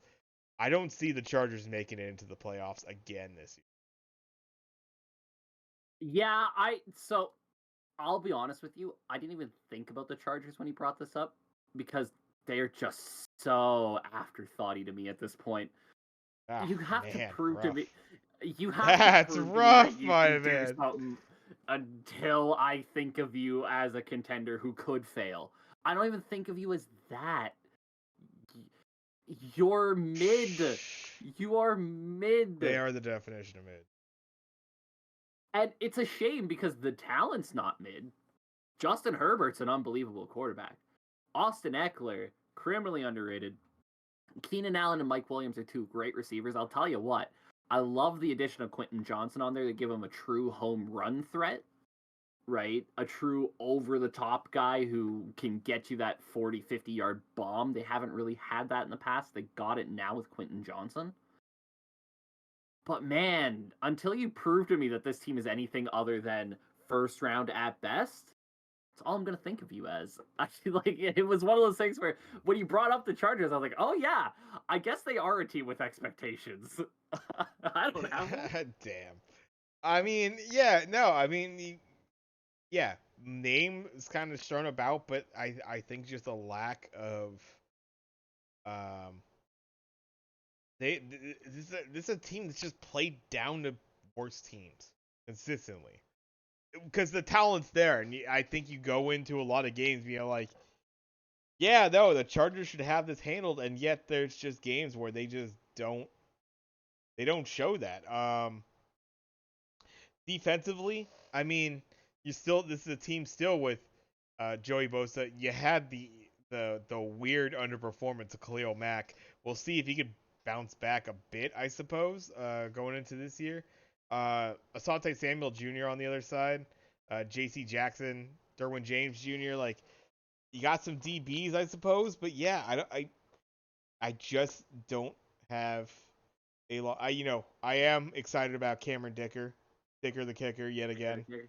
Might be one of your better kickers in fantasy, I would say, because I feel like this team's going to be a team. It's how I felt about the Raiders for a handful of years there when they were just trotting, Carr out there. That's why Daniel Carlson was such a great pick, because you could always rely on the Raiders to like get down to like the 30 or the 40 and then not be able to do anything on offense. And then you got the kicker kicking like a 40-yarder. So always a great pick in fantasy. Kicker, Dicker the kicker here, I would say would be clutch for you, because I just feel like this is that sort of team. This is a team that's gonna like, they'll have splashes of offense and they'll get down there, but then they'll only get like 3 points in a drive, and they'll give up touchdowns on the other side. I just don't have the confidence in them to be able to do it this year. So that's gonna be my my underperformer potentially of the season. Any other like standout like teams, anything as far as kind of underdogs or underperformers? So I don't think this team is necessarily gonna make a playoff run or anything like that. But I like the Houston Texans to be a much better team this year than they were last year. Much better. I think you're going to see the Texans hovering a lot closer to 500 than further away from it. I love CJ Stroud. I think he is the kind of guy that you do trade a lot for, right? Ready day one, he's going to step in, be a good quarterback. That wide receiver room, though not great, is not terrible when you look at Nico Collins, Robert Woods, Tank Dell. John Mechie obviously hurt, but when he comes back, it's going to be a big piece of that offense as well. Bringing in Dalton Schultz, I think, was smart. Give your rookie QB one of those big, sure-handed tight ends to just get the ball into. Line's been good for a while now. The defense is coming along. I don't think they're ready to push into a playoff race yet, but I think they're certainly one of those teams that are going to be significantly better than they were last season. Yeah. Oh. Yeah, I don't know. For me, I think it's kind of interesting. I think there's some teams that I think are maybe seen on, being on the real slide down. They're going to be terrible, but I don't know. I don't know if I see it as much. I think, they'll probably still be middling teams perhaps, but I don't see the full fall off. I'm actually excited to see what like the Green Bay Packers bring along. The potential for Jordan Love. I know he showed some flashes in the preseason. He's had a bit of time. Um, it's not the craziest division to play in right now, so that's kind of a team that I see maybe being a little bit more of a problem than people might expect. Um, for some reason, I see there's a little bit of a worry about the Miami Dolphins. I think that's absolutely going to be like I don't see them very highly rated as far as the AFC like contenders. Obviously, the Jets are kind of the big name that people are loving. Obviously, with the acquisition of Rodgers and the moves that they've made. So I think a lot of folks love them. Everybody's loved Buffalo for a bit, but maybe on the step down. But Miami, for some reason, I've seen them slotted like third, fourth for sure in that division. I am not so sure about that. So that would be my other one, but all remains to be seen. Got another? I got one more prediction to make. Yes. I believe that there are 4 rookie QBs who are backups right now that by the end of the season will be the starters for their teams. And I will order this from who I think is the most likely to who I think is the least. I think by the end of the season, Clayton Tune will be the starting quarterback for the Arizona Cardinals. I think they are really bad, and starting Josh Dobbs for the first couple seasons accomplishes nothing for you. So see what you got in Clayton Tune. Why the hell not? I think that makes a lot of sense to me. I mean, by the end of the season, Stetson Bennett is the starting cornerback for the LA Rams, not Matt Stafford. I think with Stafford getting on a little bit in age, it is that time to bring in some new blood, see what Stetson can do as your quarterback there. Who is the one that I am missing? Because I had 4 of them. Oh, I think Matt Corral ends up being your Patriots starting quarterback over Mac Jones. I have seen 3 years now of Mac Jones. I am not sold on Mac Jones. I don't know why you bring in Matt Corral after cutting Bailey Zappi, unless you have more confidence in Matt Corral. So I think Corral ends up overtaking Mac Jones at some point this year. But now this is the one. Now, some people are going to say some things about this pick. They're going to say that I have a particular bias against a certain player. But hear me out on this one, because I do think there's some merit to it. I think by the end of the season, the Cleveland Browns starting quarterback is Dorian Thompson-Robinson. I don't think it will be Deshaun Watson. Now, immediately, some people out there might say it's because I think Deshaun Watson is a walking piece of shit. And that is true. He is a walking piece of shit. But this is based on football terms. Dorian Thompson-Robinson was unbelievable in preseason for the Browns. Every time that dude hit the field, he was electric. Runs well, throws well, does it all for you. Coming off of a few great years at UCLA. We have not seen Deshaun Watson play a full season of football in 2 years. And the few glimpses we got of him last year were really bad. Yeah, certainly. Really bad.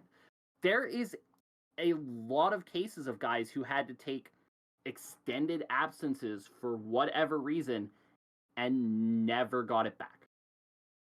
That was it, right? They were just, it never came back to them in that way.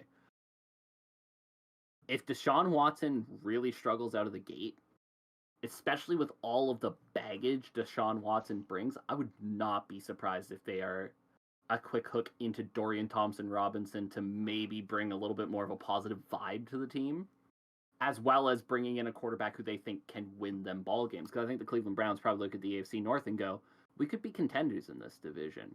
And if Deshaun Watson's not delivering that, they'll bring in somebody who can. I think it's the least likely one. That's why I said it last. But I also think it's the one that makes a lot of sense to me.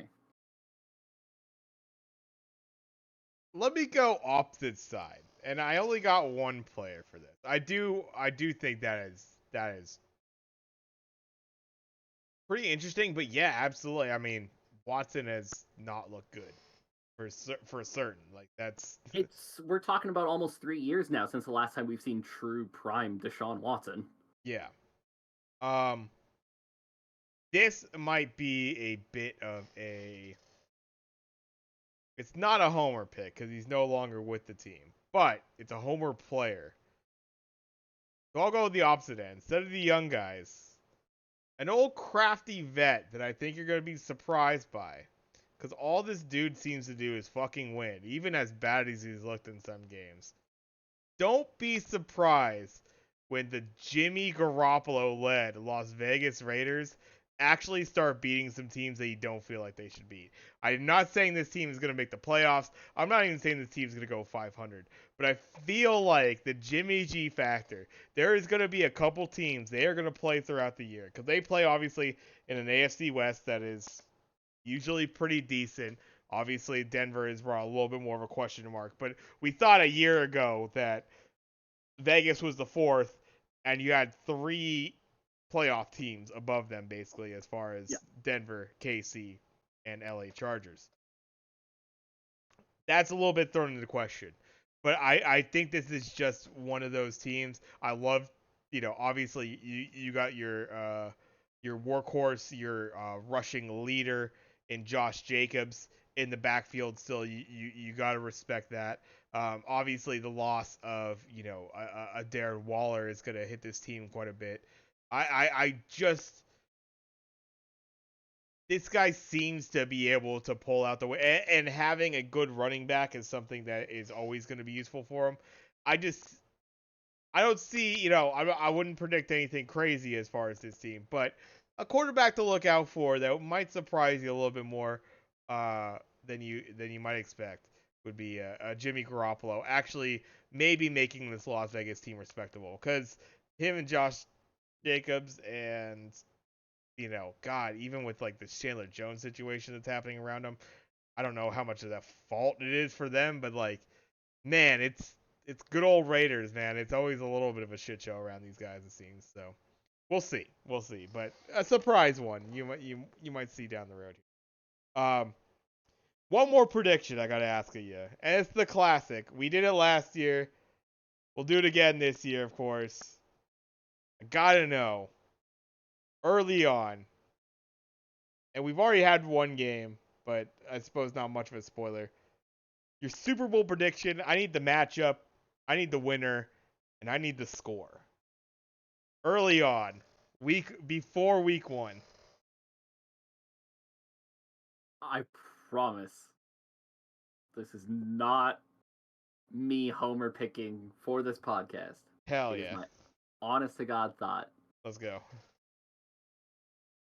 24-20. The Jacksonville Jaguars lose to your Super Bowl champion, San Francisco 49ers. Oh, the Jacksonville Jaguars. Whoa, really? The Jags?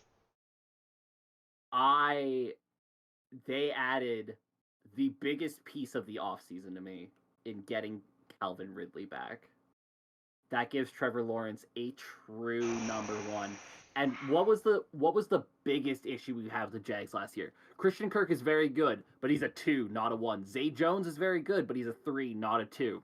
Well, now Christian Kirk's your 2, Zay Jones is your 3, Calvin Ridley's your 1, and now that wide receiver core looks fucking deadly. ETN and Tank Bigsby with Ernest Johnson and JaMychal Hasty, that might be the best running back room in the league. There's a few teams that can obviously argue that they have it.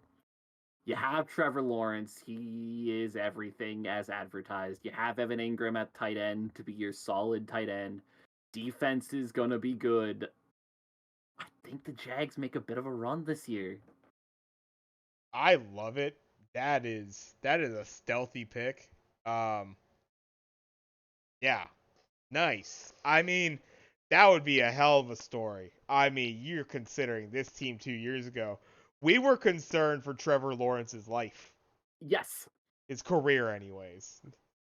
Like His life at times. I mean, this kid's not gonna last if they keep. Yeah. They can't keep putting him out there like this. Like he's getting destroyed, and in a year, it didn't. It's not like it's not without some holes, and this is still a team that,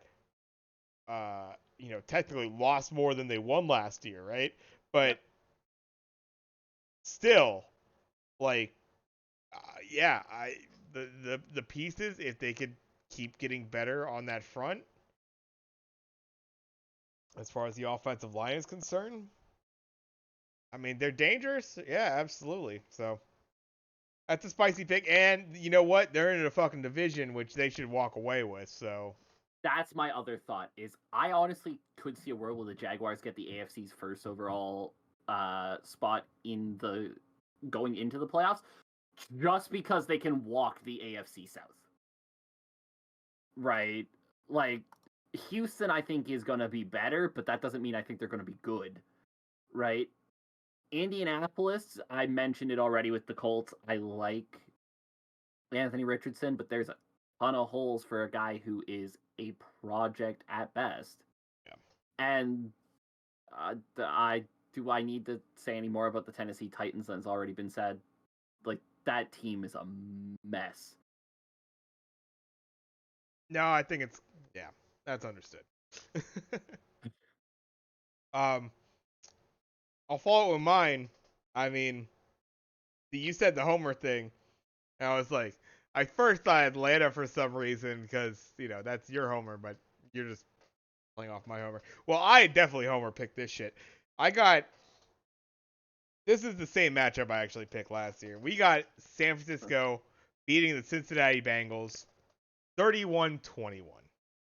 I'll leave it at that. We all know, just the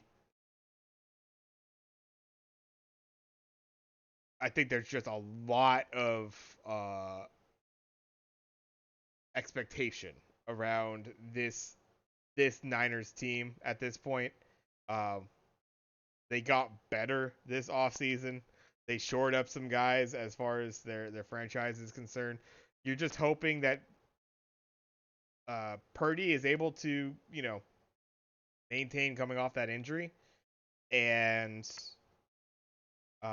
guys that have maybe been dinged up in the past, like a Christian McCaffrey, that sort of thing. We don't see that.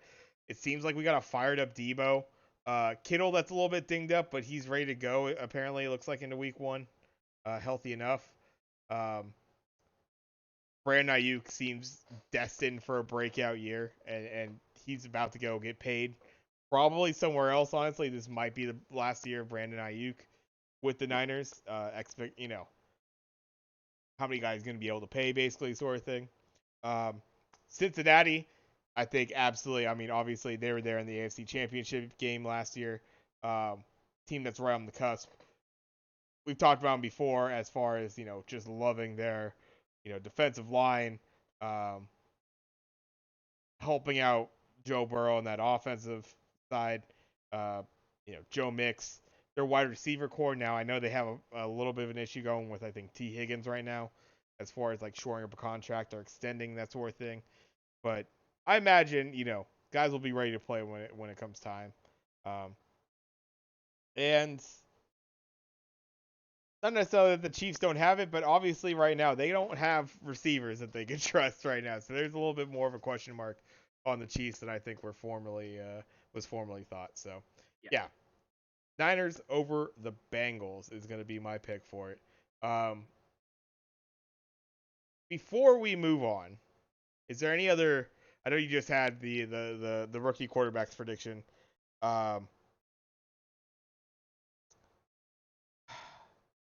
You know what? It's you already gave a great one. I can't even really ask the question because the Jags are the ultimate fucking sneak out from nowhere. Like really definitely. make a run in the playoffs. Yeah, mine was gonna be potentially Miami. That could maybe. I could see Miami. Yeah. But yeah, I mean, fucking that AFC side is deadly as hell, man.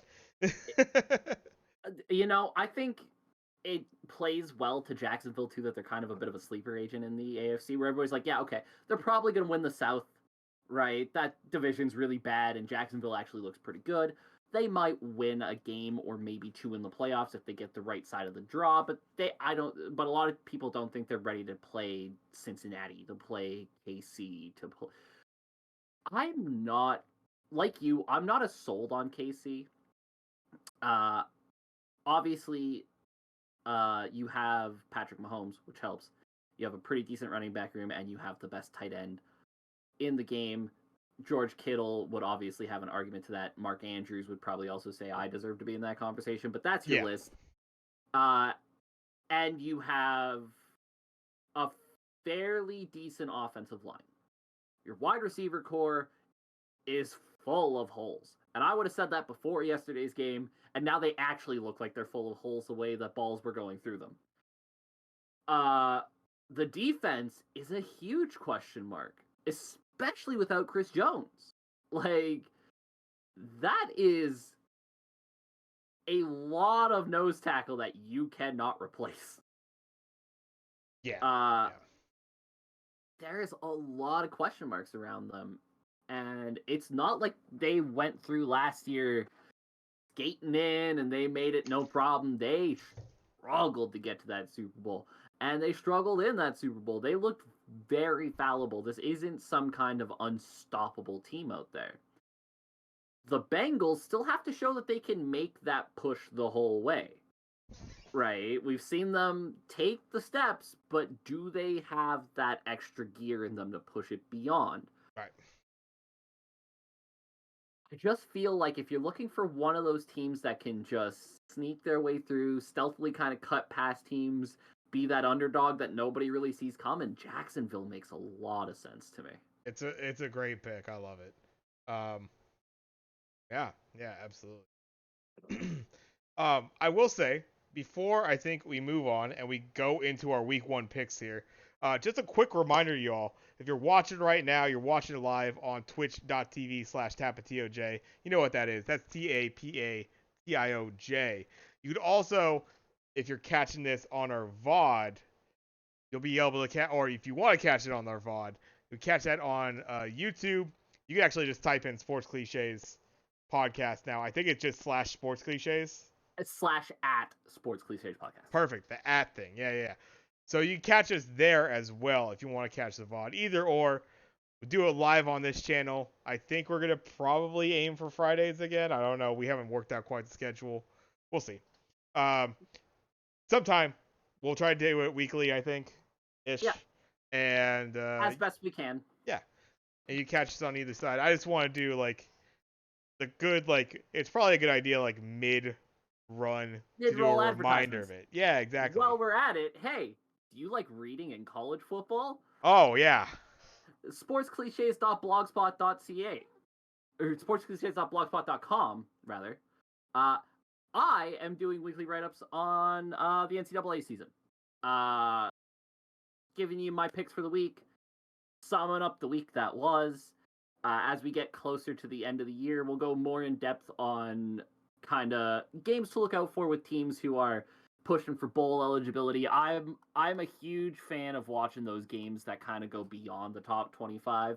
Everybody knows, looking at this week, everybody knows Texas and Alabama is going to be a good game. What's that game that nobody knows about that's maybe catch this one? Like this week, Louisiana and Old Dominion. Sneaky little Sun Belt game in there that's going to be a lot of fun. So if you hear that and you go, I love college football, this is for me, sportscliches.blogspot.com, all up there. Yeah, no, Greg loves to listen to games on the Deep South radio or whatever the fuck it is.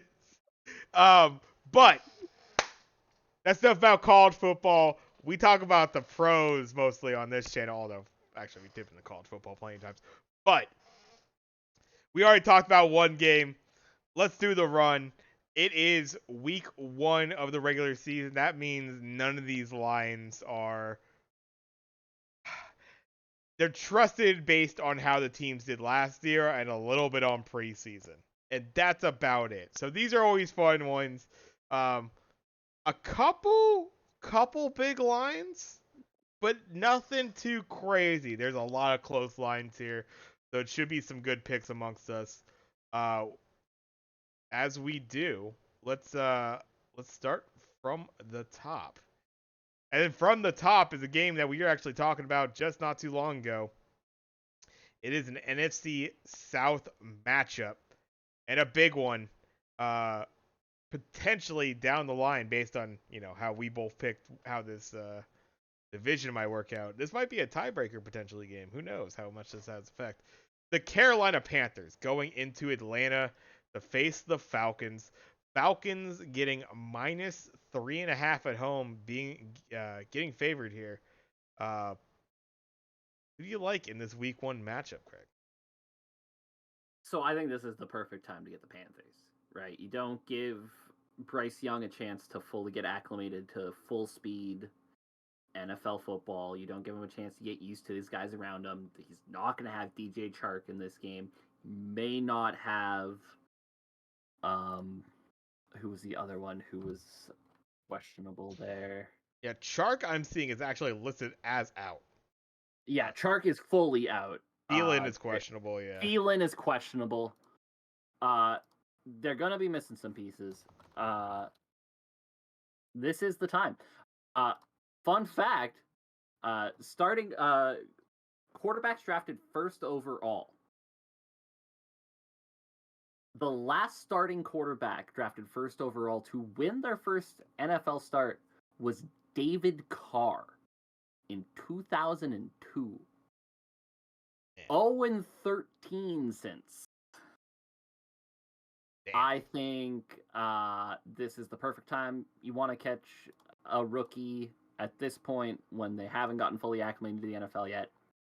Give me the Falcons with this new look kind of wonky offense and this kind of pieced together young guys on defense who they're trying to find where everything fits. I think they'll come away with this one. Yeah, I think that's just it. You kind of brought up, and as we talked about the personnel, the idea that they could play a wonky. You got to imagine it's going to be a pretty run heavy offense that the Falcons. Baby, let's go. I mean, yeah, something to that effect, more or less. Like, at home here as well for Atlanta. I don't see this as an incredibly high scoring game. -3.5 is an interesting line because, like, maybe this game could be just a field goal win for the Falcons, so go the other way on the line. I still have the Falcons. Again, I did pick them for one of my sneaky teams, I suppose, of this season. I like the guys that have been there. You have. Obviously, you're bringing in Bijan, who is, as you said, the talent is there for certain. You have the guys that have been there, as far as although Aljair only a season, right? But Cordero, Ritter obviously had his, looked rough around the edges for certain, but another year under center there. And we will see how this Carolina team starts to play. I mean, yeah, like you said, rookie quarterback, it might take a little bit of time to get acclimated. And yeah, the game's fast. The game's real fast in the NFL. So, kind of more or less to your point, good chance for the rookie to get caught off guard a little bit, and this could be a nice home win to open up the season for the Falcons. So, yeah, I got them with the points or above the points there. There is the interesting argument, too, that, you come from Alabama. You're kind of used to your Week 1 game being Middle Tennessee State, right? You're used to playing Week 1, we got Mercer coming in. We're going to beat them 73-7, and that's just going to be how we start our year. And you don't get that in the NFL, right? You don't get games against nobodies to warm you up. You got to start off against the big boys. And I think for a lot of college quarterbacks, that is a real struggle. You don't get that warm-up game where I can play practice pitch and catch with my receivers and get 400 yards and 5 touchdowns because we're playing guys who just aren't as athletically talented. At this point, everybody's top 1% athlete, right? There's no even your worst teams in this league are not Middle Tennessee State, right? So I think it's going to take a little bit of time for him to get warmed up into the league. Pretty understandable. I mean, yeah, NFL is quite a bit different. It's the same game, but it's not, right? Yeah. Let's go on to the next one. Cincinnati going into Cleveland. Got the Bengals and the Browns classic as far as the AFC North matchups. Cleveland getting +2 here at home. I think uh, these first two picks are kind of funny because based on what we were talking about before, you almost had a feeling, but then you went the other way because you're going with this team's going to take a little time to get into it. Yeah. I think we all know where I'm going with this. Who do you got for this matchup? I mean, I will pick the Browns to go 0-4 until they get rid of that scumbag at quarterback. there you go. All right, Cincinnati, yes, with the. I mean, diving into it, I mean, it's always interesting to see. I think there is some interesting weaponry that the Browns have now as far as their wideouts.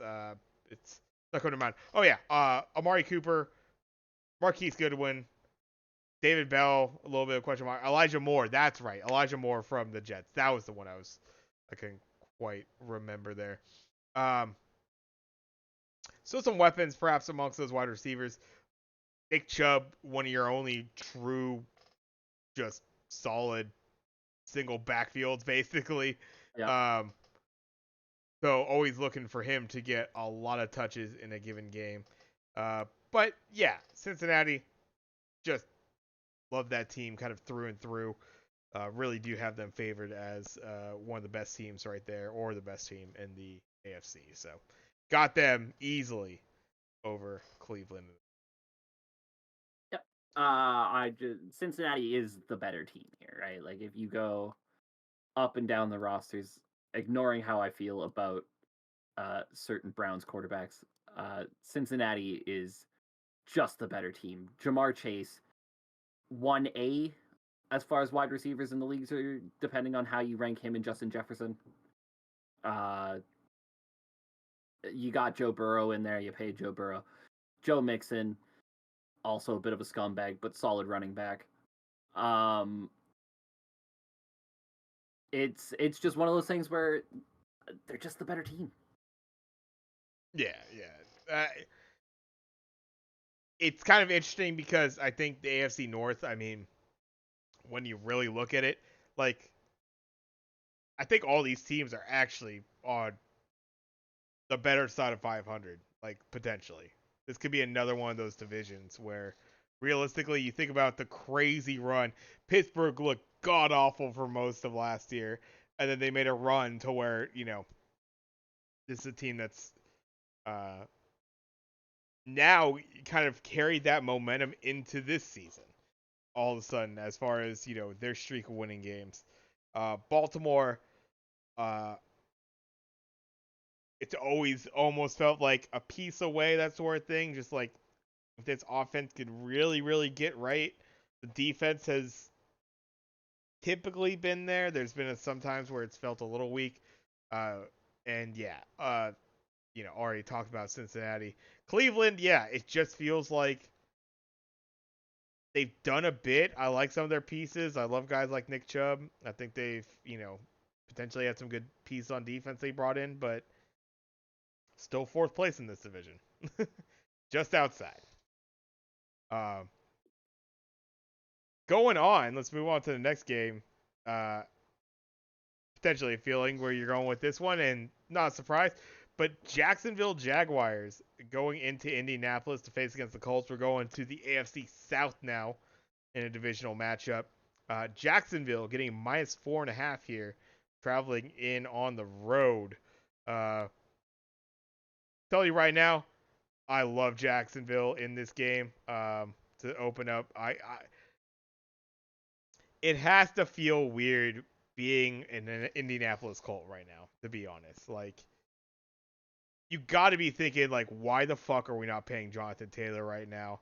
And goddamn, because we're about to go into a game right now, we're not going to have this guy. We're not going to have this guy now for 4 weeks because he's on this pup list. you gotta be a little pissed off. You're not getting the best opportunity to actually play well because your owner has his, tight pockets when it comes to his running back, his best player potentially on the team. There is a small part of me that thinks, in the past 10 meetings between these two teams, the Jaguars are 10-0 against the spread, but they have been the underdog in all of those. Right? This has been very much an underdog matchup in the past. There is a small part of me that thinks the Colts I love it. That is a better fucking feel right there. You're looking at the numbers. This. That being said, I just think Jacksonville is significantly better. Right, not like this. They're not the kind of better where it's like, yeah, they're better, but the Colts could peg them on any given. I just think the Jaguars are that much better than the Colts, and really the whole AFC South. That I can't see the Colts' way of winning this game. Maybe Anthony Richardson goes off and has an outstanding day. Even then, his outstanding day has to be better than what we expect Trevor Lawrence to do, and I just don't think year 1 Anthony Richardson's going to be able to do that. Year 2, 3 Anthony Richardson, we might be talking about a different story, but I don't see year 1 Anthony Richardson doing that. I think this is much more of a year for Anthony to get the feel of the NFL. How does the offensive game move?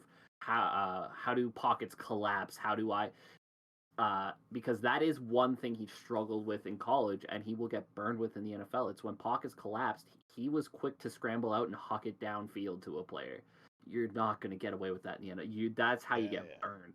Yeah. Right. So these are things he's going to have to learn. Right. On the job training is going to be very real here. That's why I kind of preferred Anthony Richardson going to a team with a veteran quarterback who could kind of step ahead of him. I thought they were maybe going to do that with Gardner Minshew, but they've liked the way Richardson's looked in training camp. They think he can win them some games. I don't disagree because his athletic profile just states like he gets moving, you get the right guys around him. Yeah, he can probably do some things for you that'll win you a couple games, but this isn't one of those games that the Colts go out and steal. I think the Jaguars win this one convincingly. Maybe not laughingly, but convincingly. Yeah. I don't think it will be like a fucking complete blowout, but probably a couple scores. Couple scores, yeah. Yeah. Let's keep it going to another game that might be a couple scores here. We got the Tampa Bay Buccaneers going into Minnesota to face off against the Vikings. Vikings getting -5.5 here at home as the favorites. One of the bigger lines of the weekend, actually, I believe our second biggest line of the weekend, I believe. Who do you got on this one? I got the Tampa Bay Buccaneers. Oh, snap. Here we go. All right. I don't really love the Minnesota Vikings this year. I can't put my finger on what it is, except for the fact that I feel like Dalvin Cook was so much of this offense. Right. That I wonder how it's going to produce without him. I like Madison, but is he Dalvin Cook? I don't think so. Right? Like, I don't think he can be that Dalvin Cook guy. I think he's one of those guys who will maybe have been somebody who shines more as a 2 than he does as the bell cow. He is expected to run most of the offense. And it's not like they have somebody behind who they can maybe run a little bit more. Ty Chandler is fine. He was a good running back at North Carolina, but he doesn't strike me as the kind of guy who makes that jump into great NFL running back. So you're really relying on Madison a lot. And Kirk Cousins, right? But Kirk always had that outlet of Dalvin Cook. He doesn't now. The receiving core is really good. Make no mistake. You got Jefferson, Addison, KJ Osborne, TJ Hawkinson. Obviously, they just re-signed. It's good. There's talent there. There's just something about this matchup that makes me feel like Minnesota maybe looks past it a little bit, right? Maybe spends this game thinking, okay, let's try to get some things flowing. Let's see kind of how everybody feels.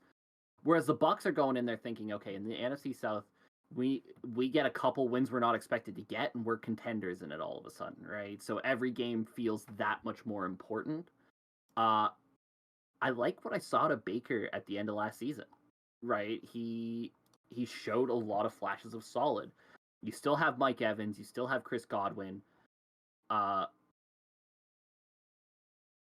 Otton is somebody who is not being looked at highly enough, I think, in the tight end position. Very good at Washington. He could be a big factor in this game too, right? You have two young tight ends in Cade Otton and O'Keefe who can do things for you. That offensive line is not great, but not terrible. You still have Tristan Wirfs, who's one of the better tackles in the league, right? You still have some guys there. That defense, you still have Vita Vea, you still have Devin White, Levante David, Shaq Barrett. It's still a good defense. This just feels like a game to me where the Buccaneers catch Minnesota napping a little bit. So this one is tough because I can't help but agree that Minnesota is like they're very milquetoast. They're very like this team is not gonna like fly off the page really at you. No. Certain pieces I agree like the receiving core. Like I wonder how much is this gonna be like more of a West Coast style offense. I know that's not exactly what they've run before, but like really short passes to kind of supplement a proper running game, that sort of thing, like that kind of idea. Um, because yeah, I don't know how much you can rely on Madison, to truly run the rock like you've depended on Dalvin Cook to do. Um, as said, you're bringing in, and you want him to be that too, obviously for you. This is you're talking about a rookie here. This is not a uh not a sure thing, right?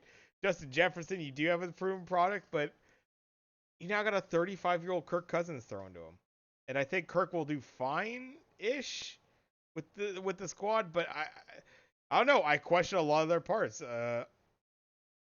Their front seven isn't the most fantastic thing you've ever seen as far as the defensive side. They don't really have a lot of D-backs as well. Like their defensive backfield's a little weak. So I don't know. There's a lot of very midline stuff I'm seeing about Minnesota, a team that very easily, very easily I see them at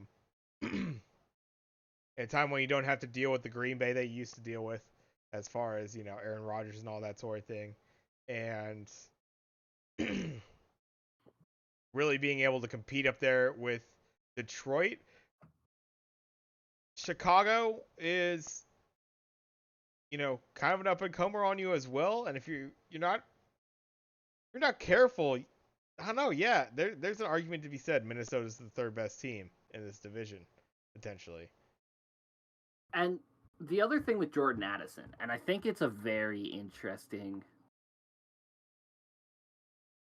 thing to look out for, Jordan Addison. When Jordan Addison was Kenny Pickett's guy at Pitt, absolutely unreal, right?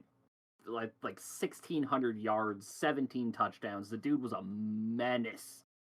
I think he won the Biletnikoff that year as the best wide receiver in the nation. Transfers to USC.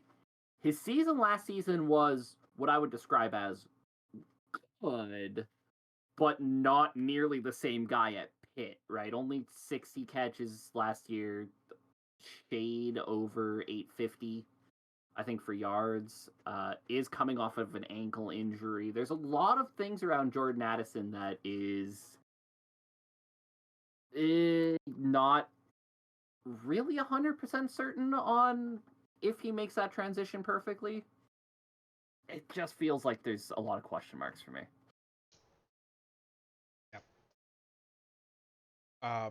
That being said, I don't have any belief in Tampa being a good team. and 5.5 is a good amount of points. I still think actually Minnesota takes this on the spread. As much as I just talked about the Vikings and how I very question, I still think like the receivers there enough. You have a decent enough quarterback that is capable of having good games out there. Madison wasn't a bad back to have as far as like a spell was concerned, so there might still be something there. Enough to beat Tampa anyways. I think enough to beat Tampa by a touchdown. So I got Minnesota, but maybe just barely. I think Minnesota firing on all cylinders easily wins this game. There's something about week 1 where some teams can be caught playing it like it's preseason week 5. And that's not what this is now, right? We're in go mode. And teams like Tampa Bay, they recognize they need to be in go mode to even have a shot at having a shot, right? Whereas teams like Minnesota probably looking at the NFC right now going, we should be a playoff team, right? Certainly we should be a playoff team. And, maybe get caught doing walkthroughs a little bit in week 1. And I feel like this is that game for me. There's another game we'll talk about a bit later where I feel like that is also the case. But this one in particular, I feel like you get caught in walkthrough mode a little bit. Yeah. No, let's keep it moving, though. Let's go on to the next one. Next one down the list. Tennessee going into New Orleans to face off against the Saints. Saints got a -3 on the spread here. This is one where it's the Saints very middling, like NFC South, but I mean, we know how we feel about the Titans. I think me and you are both on the same page. I got the Saints. I got them by a lot more than a field goal. I think this might be a wash. Yeah, I think we are seeing the beginning of the end of Mike Vrabel's tenure in Tennessee. Poor fucking Derrick Henry. This poor son of a bitch. Man. It just feels like this is that season where the Tennessee was kind of held together for a while by Derrick Henry and then like a bunch of pieces of string and sticks that were all kind of like holding the rest of it together while Derrick Henry pushed that boat as far as he could. I don't think Derrick Henry can push that boat any further. DeAndre Hopkins is a great wide receiver, don't get me wrong, but you're still having Ryan Tannehill pass the ball to him. That is still a problem, right? Can Derrick Henry stay healthy for a full season now at 29, running the style he does? I think the boat's falling apart this year. I really do. And I think this is the start of it. I'm with you. I think the Saints win this one. I think they might win it ugly. Yeah, it just... the Tannehill thing, like, it's just looked worse. It was already on shaky kind of ground. Yeah. I'm not a huge fan of Carr myself, but I feel like, this is a guy that's... You give him enough pieces around him. I'm kind of excited for even Michael Thomas coming back. I know you talked about him earlier, and he's just been more or less of a name. Might be the perfect guy for Carr to work with as far as hey, I need someone to run a slant. Bam, you got your guy. If he could have that as he did years prior, I suppose you got something there with the Saints. I don't rate them super highly as a team, but I don't rate the Titans at all. So yeah, I think New Orleans got this. I think the Titans are closer to challenging Arizona for the number 1 pick than they are to challenging for a playoff spot. Good way to put it. Here's a couple teams you'd say challenging for a playoff spot. Maybe one for a lot more than just a playoff spot. Move on to the next one. It's your boys, San Francisco 49ers, going into Pittsburgh to face off against the Steelers. Steelers getting +2 here at home. Who you got? Cap, I want you to remember before I say this, I have San Francisco winning the Super Bowl. Pittsburgh takes this week 1 game. Wow. San Francisco, for one reason or another, always spins their wheels out of the gate. It has been a thing for about 4 or 5 years now. Week 1 is a fucking problem for them for some reason. They cannot wake up to it. Pittsburgh, on the other hand, is a traditionally very much a sprinter out of the gates. Pittsburgh in the last few years go on 2-3 game win streaks to start the season. Mitch Trubisky's all of a sudden is the fucking god tier quarterback until you remember, oh yeah, he's actually pretty shit. I actually like Pittsburgh this year. I think they're going to be a tough out for pretty much everybody they play. And it's just one of those things where this matchup happens in week 5 and I have San Francisco every time. But it's happening in week 1. And for some reason, the wheels spin in week 1 for San Francisco, and I just got to go off of that. I mean, not wrong in that regard. Yeah, no, some rough games out the gate, I suppose. Teams that we expected to win against. I mean, talk about last year's though. I mean, the Chicago shit show that was. I mean, is what it is. I suppose you're gonna deal with that. I mean, they're on the road again. Even if you put last year to the side, San Francisco is 0-4 in their last 4 week 1 games. Yeah, I mean, some of those not exactly. Like, they had an off year there to where they weren't expected to do very well regardless.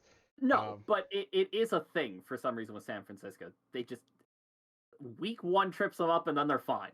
Then they're flying. I mean, this is a Pittsburgh team that was pretty garbage last year to begin the year. Their first half was atrocious. I think they won a couple games. They were looking like a fucking cellar dweller, and then they won like 7 straight or some crazy shit like that to end their season. So they pulled themselves up to being a 500 team. I think they're still an interesting team this year. I think they're definitely going to compete in the AFC North. I think they have some interesting pieces as far as how their offense could grow. Beat the Bengals in week 1 last year, though. Yeah, I suppose, and then they just didn't do shit for the next 6 weeks or 7 weeks. Yeah, it was weird. They beat the Bengals in week 1, and then they lost like really close games to the Jets and Patriots, and then the Bills and Browns beat the brakes off of them. Yeah, yeah, I don't know. I feel like while a couple pieces are kind of nice for their offense, I mean, I feel like the Niners defense will be swarming. It will be very interesting though. You got your starting quarterback coming off injury. There are questions as far as some other players. Kittle, obviously, coming off injury himself, going questionable in this game. I'm pretty damn sure he'll be starting. Travarius Ward, I know that was a little bit kind of later into I want to say not preseason, but in some of the practices. He recently came up. So hopefully that's good. Chav Ward is a little bit of a concern, obviously. I don't want to have any hits to your secondary. But questionable there. Yeah, I think clearly just a better team in this situation. Yeah. I'm not too worried about them on the road myself. And yeah, despite being off in a stretch of week 1s, every year's a new year, so I got some belief in my boys. So I got the Niners, but you're not surprised by that. It's one of those weird the moons cross perfectly where you have a team that for some reason does not lose week 1 and a team that for some reason does not win week 1 for whatever reasons they are. Right. They cross here. I don't know. It's week 1, man. Sometimes you gotta toss the coin. I feel like I'm tossing. I will say, I'm really upset to see Robert Beal on IR. I thought he was one of the sneaky draft picks that the Niners picked up who could have played some really good snaps for them. Hope that when he comes back from that hamstring injury, he does. Because he was really good at Georgia. Like, I really liked him at Georgia. You pick him up in the 5th round. He's one of those guys who feels like he fits the mold of a Niners player. He's a guy who doesn't necessarily need to start every down, but can get to the quarterback, sneaky speed, sneaky athletic, great guy to rotate in with some other dudes every now and again. So I hope he gets healthy soon and can maybe play a role in there. And yeah, Uh, uh, Jake Moody. I think potential kicker of the year, Jake Moody. I love Jake Moody. I think I was shocked that they picked him in the 3rd round. I didn't think he'd go that high, but he was far and away the best kicker in the draft. It was not even close. Yeah, I mean, not the best preseason for our guy, but hopefully get the jitters out. Got some kicks in, got a game-winning kick in, as much as just barely sneaked through. So yeah, no, obviously, hopefully we get that out of Moody. Even when we brought up in a backup kicker like Zane Gonzalez, unfortunately he just went down with like an injury almost like one weekend, so that was unfortunate. They went through like crazy the injuries. Yeah. Through the they signed somebody for the practice roster just in case. Yeah. Moody can't go week 1.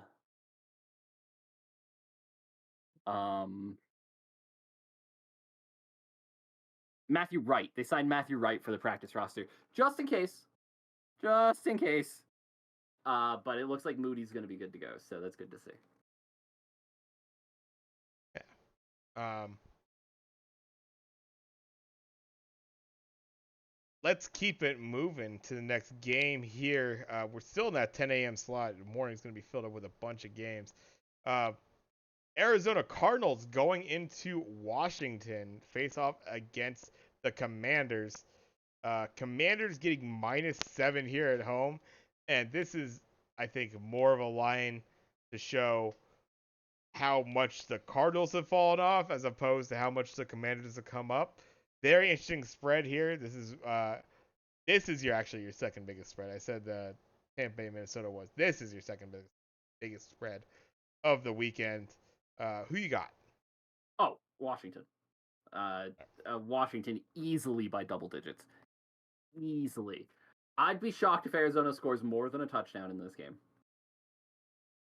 I think, you get into double digits for Arizona. That's an accomplishment given what this offense is.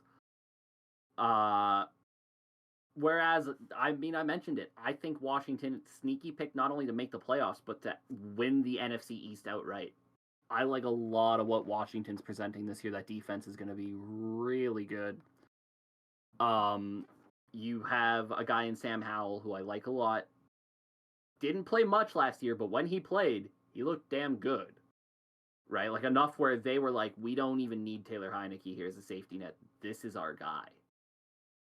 And I think, Josh Dobbs is not going to get it done for you. I would have been a bit more interested in this matchup if Clayton Tune was starting, just because I do like Clayton Tune a lot, and I would have been kind of curious to see how he did with this Cardinals offense that really doesn't have much outside of James Conner. Yeah. With that pass rush and that defense and an offense that's pretty damn underrated at the moment, this is going to be ugly. Yeah, I suppose I'm right there, kind of in line with you. I don't think this is. I don't think this Washington team is necessarily built to really blow the doors off anybody. I think their defense is going to be fantastic, though, compared to this offense they're facing off against. And I don't see I don't see Arizona putting up too many points here. So yeah, I definitely take Washington with this spread, touchdown spread. But yeah, I see them. Damn it, I see the Cardinals losing by a lot more. Definitely got Washington on this. It's crazy because again, this was we weren't too far removed from damn. There are 4 teams in the NFC West that could really, really fucking compete, and in 2 years it has gone down. Like it is 1.5 now. Yeah, there is 2, and you're throwing the Seahawks in there for sure. But like Seahawks wild card team more or less. That's the feeling, anyways. Yeah. Cardinals are in, it seems, full tank mode, and apparently they're Caleb, whatever his name is. Caleb Williams. Yeah. The threaten to I'm gonna stay in college another year. I'm not gonna go to Arizona, thank you. I have plenty of options to stay in college and not play for the Cardinals. The move. Hey, he's a junior, right? Like, you still got your senior eligibility. Hell yeah. Yeah. With the way NIL deals are working now, he's making decent bank down there in SoCal, being on commercials, getting his NIL deal, playing for one of the best teams in the country right now in USC. Why the fuck would I go to the Arizona Cardinals? Yeah. True. Too true. So yeah, absolutely. Both got Washington on that one. Let's move to the biggest spread in our final 10 a.m. Pacific time game slot in here. The Houston Texans going into Baltimore to face the Ravens. Ravens getting -9.5 here at home. Who you got? I got the Baltimore Ravens. I'm sorry. I know I said the Texans are going to be a much improved team, and they are. They definitely are. But rookie quarterbacks in week one, man, it's a struggle. It's a struggle, and the Texans are going to need every bit of what CJ Stroud can deliver to them to be that level of team. He's going to get there fairly early in the season, but it's just not going to be week one. I don't love the Ravens. Like, I like the Ravens, but I don't love them, but they're certainly much further ahead of where the Texans are. This is not a slip on a banana peel game. It would be if this game was happening in week 6 or 7. In week 1, I don't trust CJ Stroud to be quite NFL speed yet. I feel like this is one of those situations where I actually like the week 1 matchup, and obviously the quarterback situation, yeah, absolutely. That's a big question mark. I think I like it because I think the Texans they'll play an annoyingly slow game. I think this is a team that is willing to just keep giving Dameon Pierce the ball, even maybe in like a 3rd and 5 when there's no, like, that's what it feels like. They're not going to risk too much perhaps. And Baltimore, if they've shown us anything, is that sometimes they have an unwillingness to step on the gas as far as their offense is concerned. I do not think the Houston Texans win this game. I don't think the Baltimore Ravens actually score enough here to really think that they'll be able to truly pull ahead by 10 points, is what you're asking. I think they'll still. I think it could be a sound like touchdown victory, that sort of thing, 9-point victory, something like that. For some reason or another, I think Houston will they'll slow this game enough to where they might not ever really look truly in contention to win this game. But they'll keep it close enough to be annoying to the bettors to keep this within the point spread. I feel like this is one of those almost trap games here. So I got Houston, oddly enough, in this pick. It's fair. I thought about that with Dameon Pierce, right? And just like, we're going to run the ball like 40 fucking times. Exactly. And just, you're going to get... The only thing that I think holds me back on that is no team last year allowed more rushing yards than the Houston Texans. Right. And yeah. They got their defensive guy, though. Defense coach, baby. They got... yes, they got D'Amico in. Yeah. But I would argue the defensive moves that they made, adding Jimmy Ward, adding Derek Stingley, adding Will Anderson, it's not in the pass game. Yeah. Not necessarily in stopping the run. Right. And the Ravens will run. That's the thing, though. They'll run, but it's like... might just be slow enough. Yeah. No, I see what you're saying. Excuse me. But, just... they don't stretch the ball that much. I don't know. It could just be a slow enough game to where Houston keeps this within the score. But, yeah. Yeah. So, yeah, split there on that one. Yeah, I knew that was going to be an interesting pick. Let's go on to an NFC South classic here We got the Green Bay Packers going into Chicago Soldier Field to face off against the Bears. Bears? I don't know last time I saw this. I mean, maybe at home, maybe there's been some minus lines. I don't know, injury-wise, like timing-wise. Bears getting -1.5 right now is basically what I'm going to allude to. First time I've seen the Bears ahead in this line against the Pack for a bit. I think people would agree as far as the leaving of Aaron Rodgers, as off as those teams kind of look sometimes. A little bit of a downslope. Going to be going to Jordan Love. Chicago Bears, the hope is that they're on a little bit of an upslope. So a very interesting clash here of two classic rivals. Who you got? This is such a tough game, isn't it? Because it is a game of two very unknown quantities. How much better are the Chicago Bears than they were at the beginning of last season? Because at the end of last season, that was a tough team to play. Right? The Bears started to get it figured out a little bit at the end of the year. How much better are they now is a real question that I'm not sure I know the answer to. How much worse are the Packers? I will say this. I think the big thing is Christian Watson not playing in this game is an absolute backbreaker for Jordan Love. I gotta go with the Bears here. Yeah.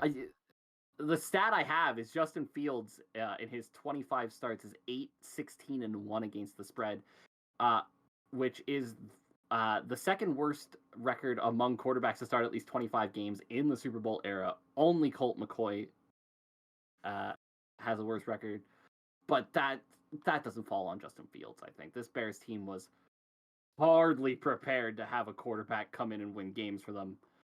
They're in a little bit better of a spot now. I think that wide receiver room is a little bit more fleshed out. Adding DJ Moore is a huge plus. Right. You have Cole Kmet and Robert Tonyan. You have a really nice tight end room there with Mercedes Lewis also there. The defense is going to be good. It was good last year. It's going to be good again. You know, Justin Fields really came into his own towards the end of last year.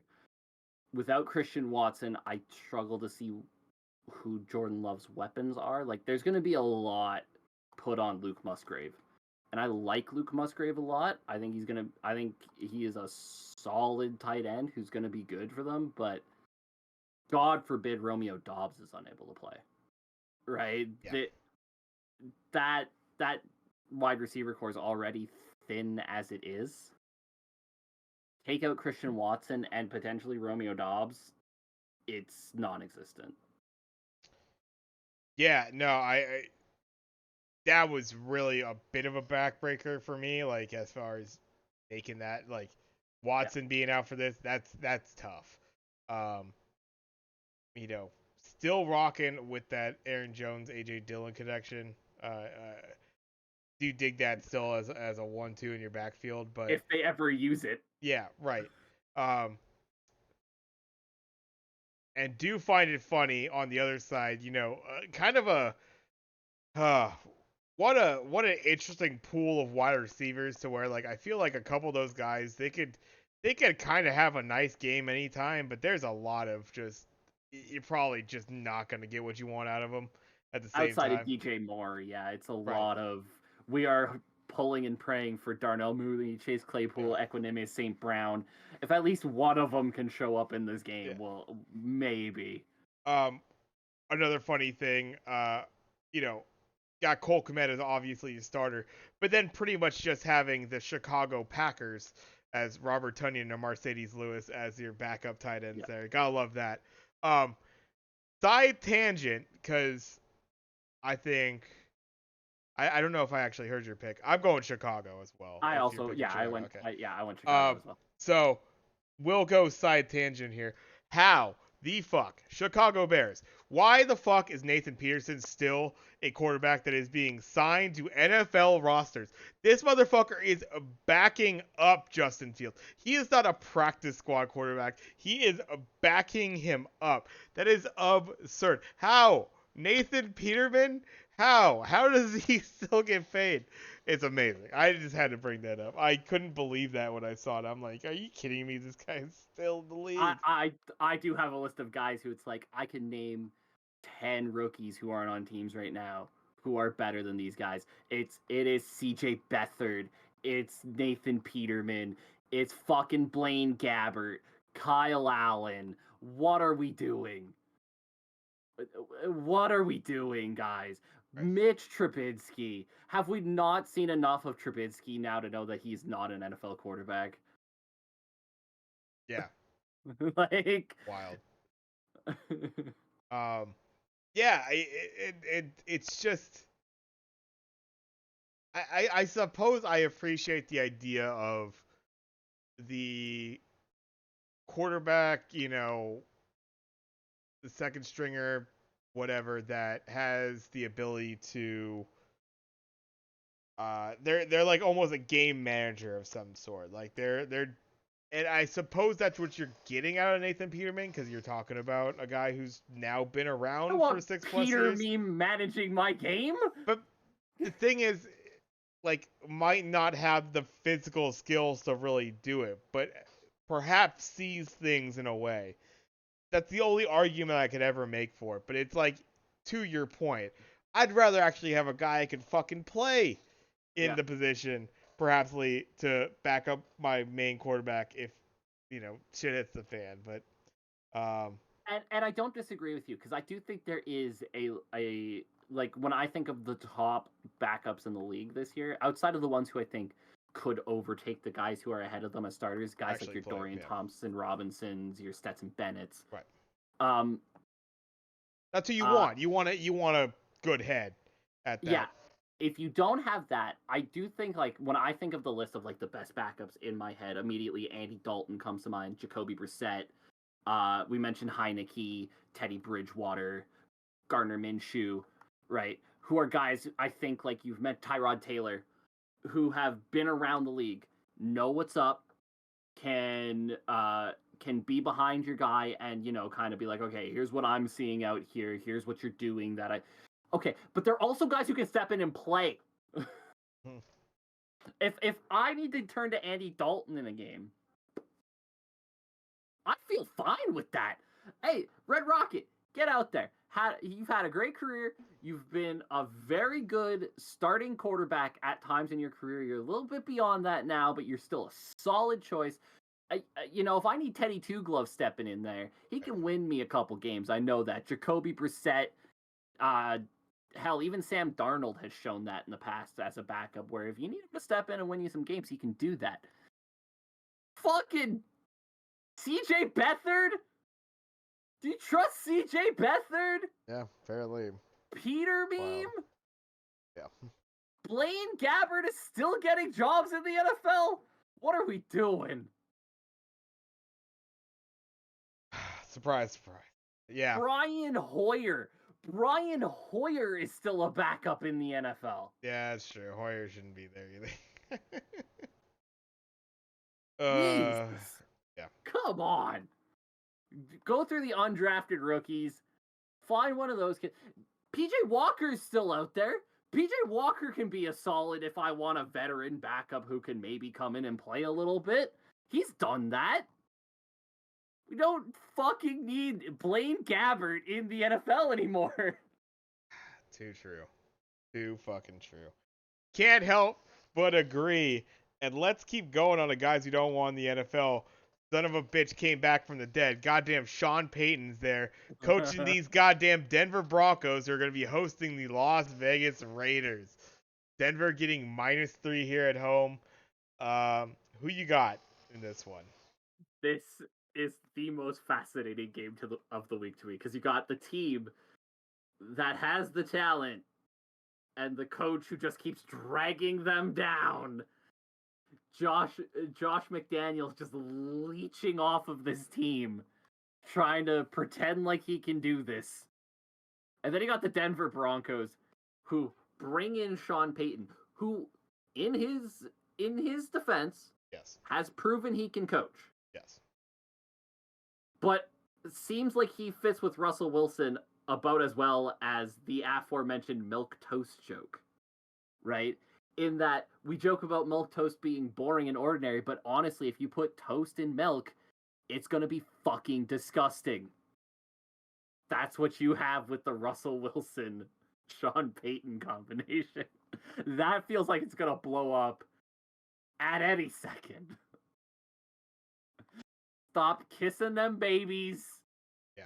We don't like children here unless we're feeding on their souls. I don't know. I'm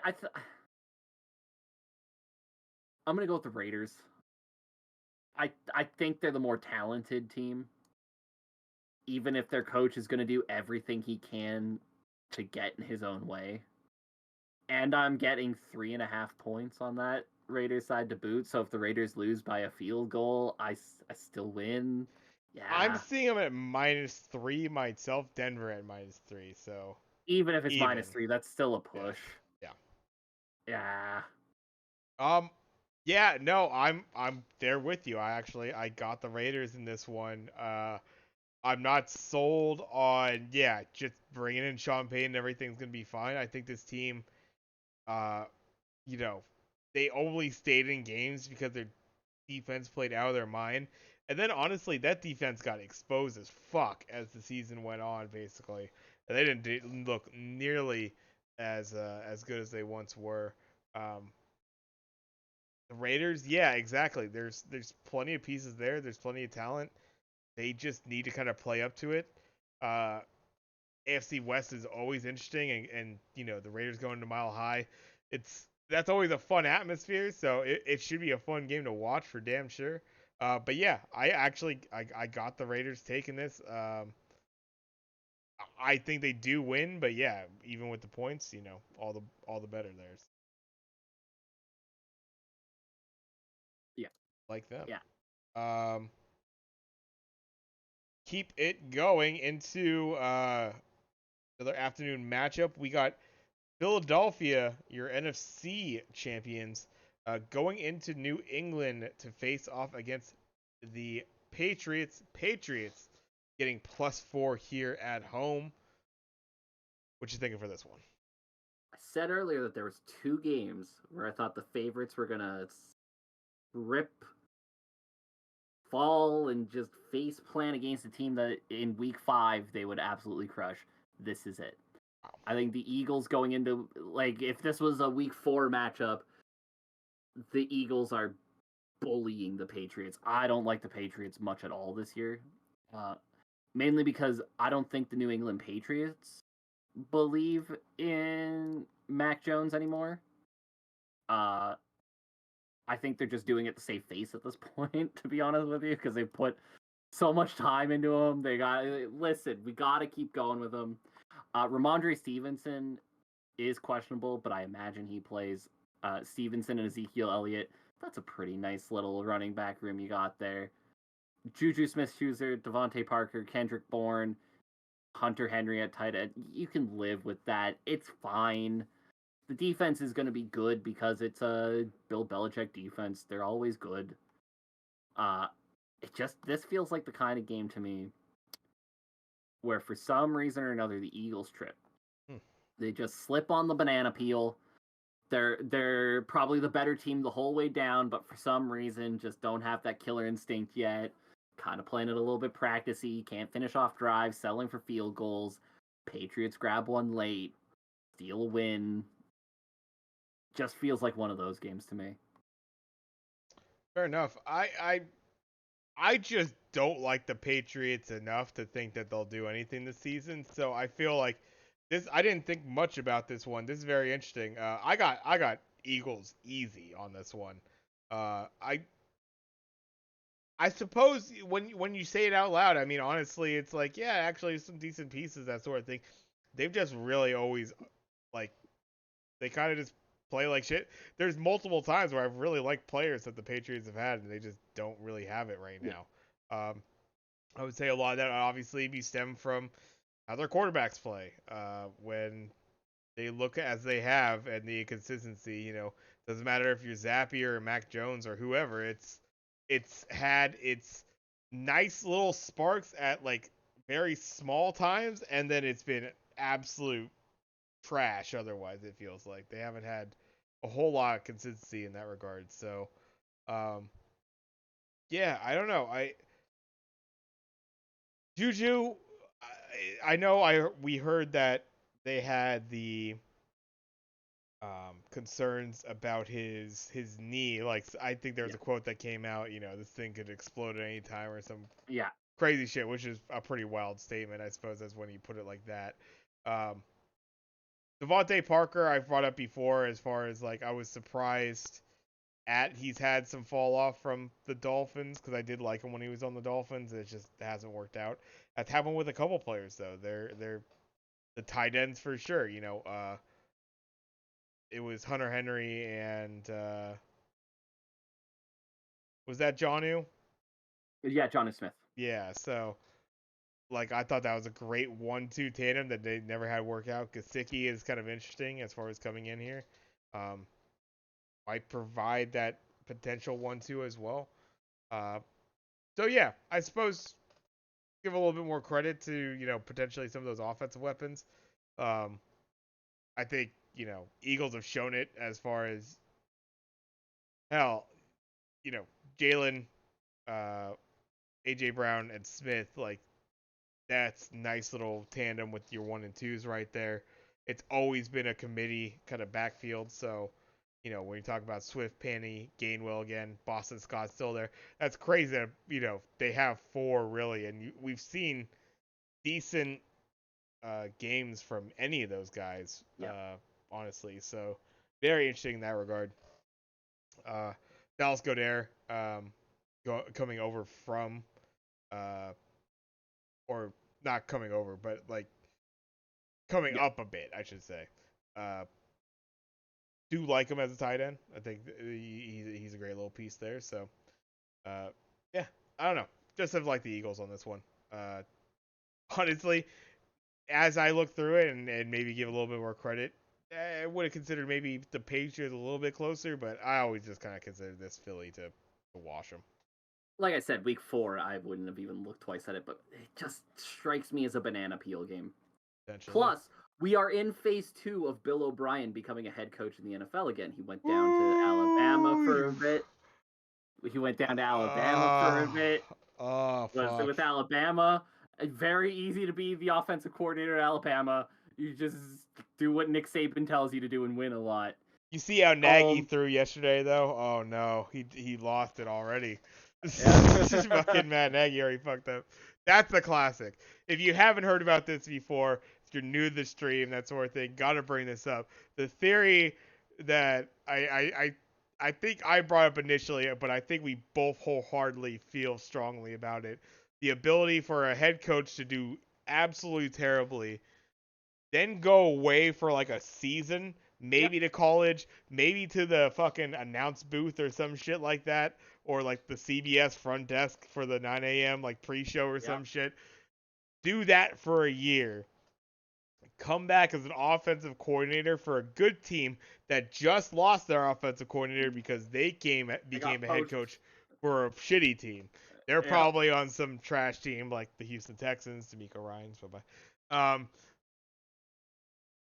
Then you get that guy who was a head coach, maybe was an offensive coordinator or something like that before. Like, oh, we could bring them in. They go into an already good situation, like the Chiefs.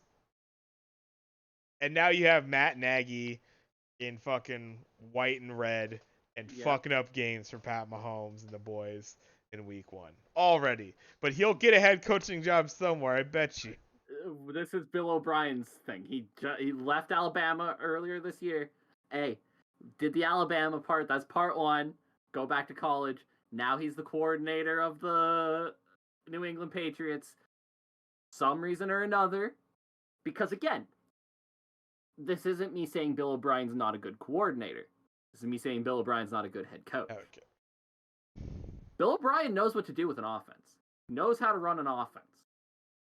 He's going to find a little something in New England. Maybe not necessarily a ton, but it's going to be just enough where people go, Bill O'Brien, that's a name. And he always runs a good offense, and we really need some offensive help. Bill O'Brien is our next head coach. And then we watch a team fall to pieces again and restart. But we're in phase 2 of Bill O'Brien's a head coach again. Next year, Arizona Cardinals need a new head coach. Boom, Bill O'Brien's back, baby. Yeah. Really. Back, and he's ruining your favorite team. Watch out. And Caleb Williams will see that and go, I'm going to stay at USC, thanks. Go ahead and take Shredder Saunders. All right, let's move on to happier pastures. At least we got a couple of better teams to talk about here. Miami going into Los Angeles to face off against the Chargers. Chargers getting -3. Dolphins coming in. I brought this up before. Feel like they've been really underrated into this going into this season. I don't see it. So I'll go ahead and I'll actually start off this one. I got Miami on this upset right here. I still feel like they got the pieces. Do not deny your guys, as far as Tyreek Hill, Waddle, and I will agree it's a organization like Miami. It's not like they've been perfect. They've had some mishandlings, obviously, the injuries with Tua. I mean, those are your standouts there. They fumbled that. They fumbled that twice, I feel like, last season, if I remember correctly. Yes. If there's anything that's, not as egregious, I don't know, a team that's kind of fumbled things, it's these Los Angeles Chargers. They cannot seem to get it together as much talent as we see on this team. And I see them losing a bad one here, honestly, at home. Might piss some people off. I see this potentially as like a 13-14 point win for Miami. I don't think it's nearly as bad, but I 100% agree with you. I think this is probably going to be a touchdowner, so I don't think it's quite going to be a skunking. But what did I say about the Chargers when you brought them up as a team that's a potential flop this year? I can't think of them as a flop. Because they're the definition of mid. I don't have expectations for them. I don't know if the Dolphins are going to be the best team in the NFL. They might not even be the best team in the AFC East. Certainly not. But I don't think they're as far back of the Jets as people seem to think they are. Yeah. Right? Like, this is an easy 10-win squad. Right? Easy 10 wins. Right? I don't think of the Chargers like that at all. I could easily see the Chargers going 7-10 and everybody going, "What happened?" Yeah, like we do. Yeah. Because what the fuck? Like, this team shouldn't How do you have that much talent and suck? That's it. But inevitably, the Chargers are going to Charger. I'm with you. Give me the Dolphins. This is one of those ones to where you have to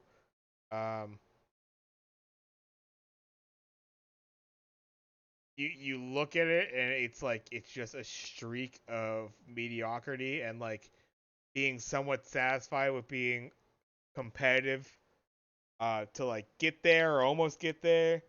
Oh, we're a good team, but like it's just like we're not quite anybody's Super Bowl pick or anything like that. Not really anyways. I just feel like the Chargers are gonna have another one of those seasons where they don't get it done, and at that point you really have to start looking at it like coach, GM, something's got to change here because like I think you've put your stamp on Herbert.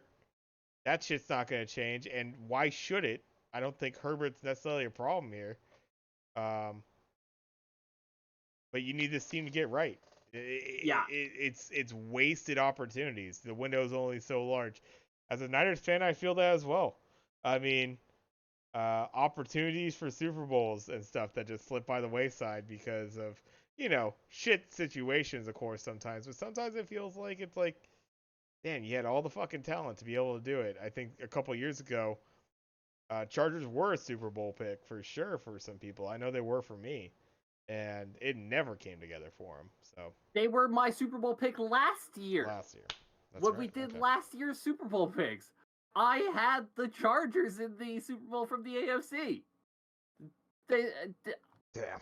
The talent I didn't forget about does that. not match the output, Yes. and yeah, this is it for Brandon Staley. This is do or die. This can't be another 9-8, 10-7 first round exit because you're just better than that. And at some point, we're not that far away from Justin Herbert going, do I really want to be here anymore? Do I really want to keep going through this? Justin Herbert is unironically top 5 quarterbacks in the NFL right now. Okay. Yeah. There's arguments to be made there, Yeah. but he's definitely in that conversation. The only reason it's not like a cemented thing is because he's on the Chargers. And he keeps going through this shit where the Chargers just keep shooting themselves in the foot. And I think that's the key thing to let you know that something at their core, and by Yes. core I mean their coaching, is wrong, is that when you think of the Chargers, players you think of, obviously your Herberts, but your Austin Ecklers, your Williams, your Keenan Allens. I think every single one of those guys I just named is underappreciated as far as a player is concerned, right? Underrated as far as the general consensus of people. They kind of they're not thought of perhaps as a top 5 quarterback or potentially, or top 5 running back, or one of the top wide receivers in the game, because they play for the fucking Chargers. Yeah. It feels like all 4 of those guys are undervalued, and when you have that many guys that are undervalued, you have to really question it. Like, what's going on here? Yeah, this team should have had multiple playoff runs. Should have had a deep one or two to where they're actually making championship games and not getting kicked out of the fucking wild card by the Jacksonville Jaguars. Who are under 500. It's absurd, but here we are. But yeah, both got Miami on the upset here. I do like it. Let's keep it moving. We got a few games to close out here. Almost into Sunday night, but last afternoon game, I believe here. Second last afternoon game, no? Probably Oh, no, you're right. Yeah. I would say almost guaranteed to be a worse record. But poor Los Angeles having to go through it. The Los Angeles Rams having to go on the road to Seattle to face off against the Seahawks. Seahawks getting that -4.5 at home. Rams kind of in shambles, more or less. Right there. I mean, if they didn't have the Cardinals in the same division, would be your fourth team. But who you got in this one? See, I think the Seahawks regress to the mean a little bit this year. But I also already don't really love the Rams, and they don't have Cooper Kupp. Yeah. I think I gotta go with the Seahawks here. Yeah. Tutu Atwell has really yet to show that he could really bust out and be a big time wide receiver in the NFL.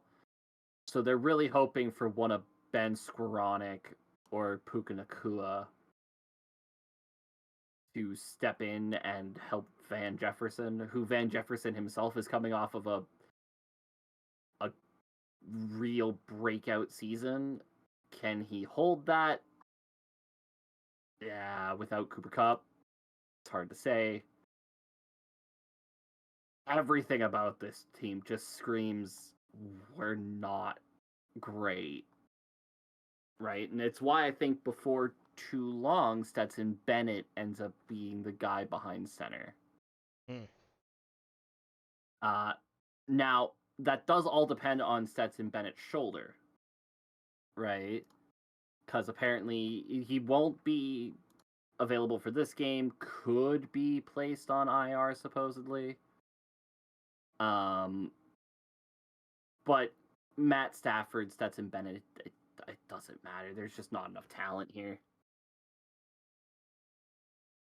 Yeah, I mean, yeah, I got Seattle, for sure. I think you brought up initially. I don't. Yeah, I think the Seattle, it's a team that could definitely make the wild card. I don't think they'll be an upper wild card team. I think it'll actually be a little bit lower. I think the NFC West is gonna be not as bad as it was like some of the years prior.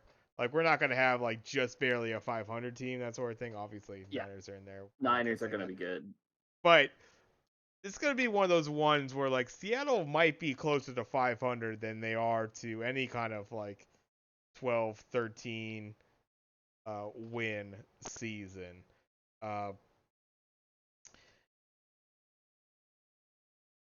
think Tyler Lockett is like one of those guys along with Metcalf. I mean, I think Lockett, because he's the second, maybe gets overshadowed a little bit. People talk maybe a little bit more about Metcalf. Do like him as a wideout. Kenny Walks, the third. I think he's obviously shown some stuff. So you'll have some stuff there for Seattle. I think Geno Smith, like, it's great that he's had this second little resurgence in his career. And he does look pretty good. Like when he looks good, he actually, yeah, he's hucking it, that sort of thing. I just, in general, I don't see this team quite making the splash. Maybe it's the feeling of you're not going to surprise anybody anymore kind of idea. But for sure better than this Los Angeles Rams team by a large amount. So I got them washing the Rams easy, but kind of projecting forward. I'm not too sure about the Seattle this season and really making any more of a dent than I predict them honestly for like the 6th seed as far as the wild card is concerned. Yeah, I will say they do have probably the most interesting rookie class in the NFL this year. Seattle, right? Obviously, everybody's going to look at Jackson Smith and Jigba, right? A guy who, talent-wise, if he could have been drafted after his freshman year, might have been the number 1 overall pick. His freshman year was legitimately that outstanding. Then he gets hurt last season as a redshirt sophomore, which hurts him a lot. Still declares for the draft in spite of going back to Ohio State. Probably smart. You take another injury there that you're not even a first rounder anymore. As it is, everybody still remembers that season and goes, yeah, this guy's talent. And he is. He is talent personified. If he can stay healthy, he's good. Jake Bobo is a sneaky good undrafted rookie.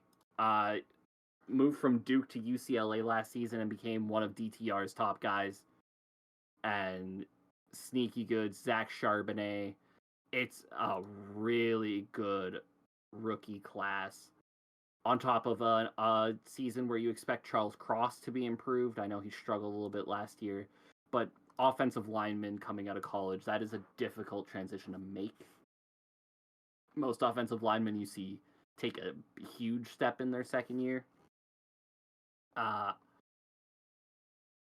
think it is a fascinating young core of players. Obviously, Kenneth Walker himself, this is only his second season. There's potential. There is certainly potential to make a little bit of noise there.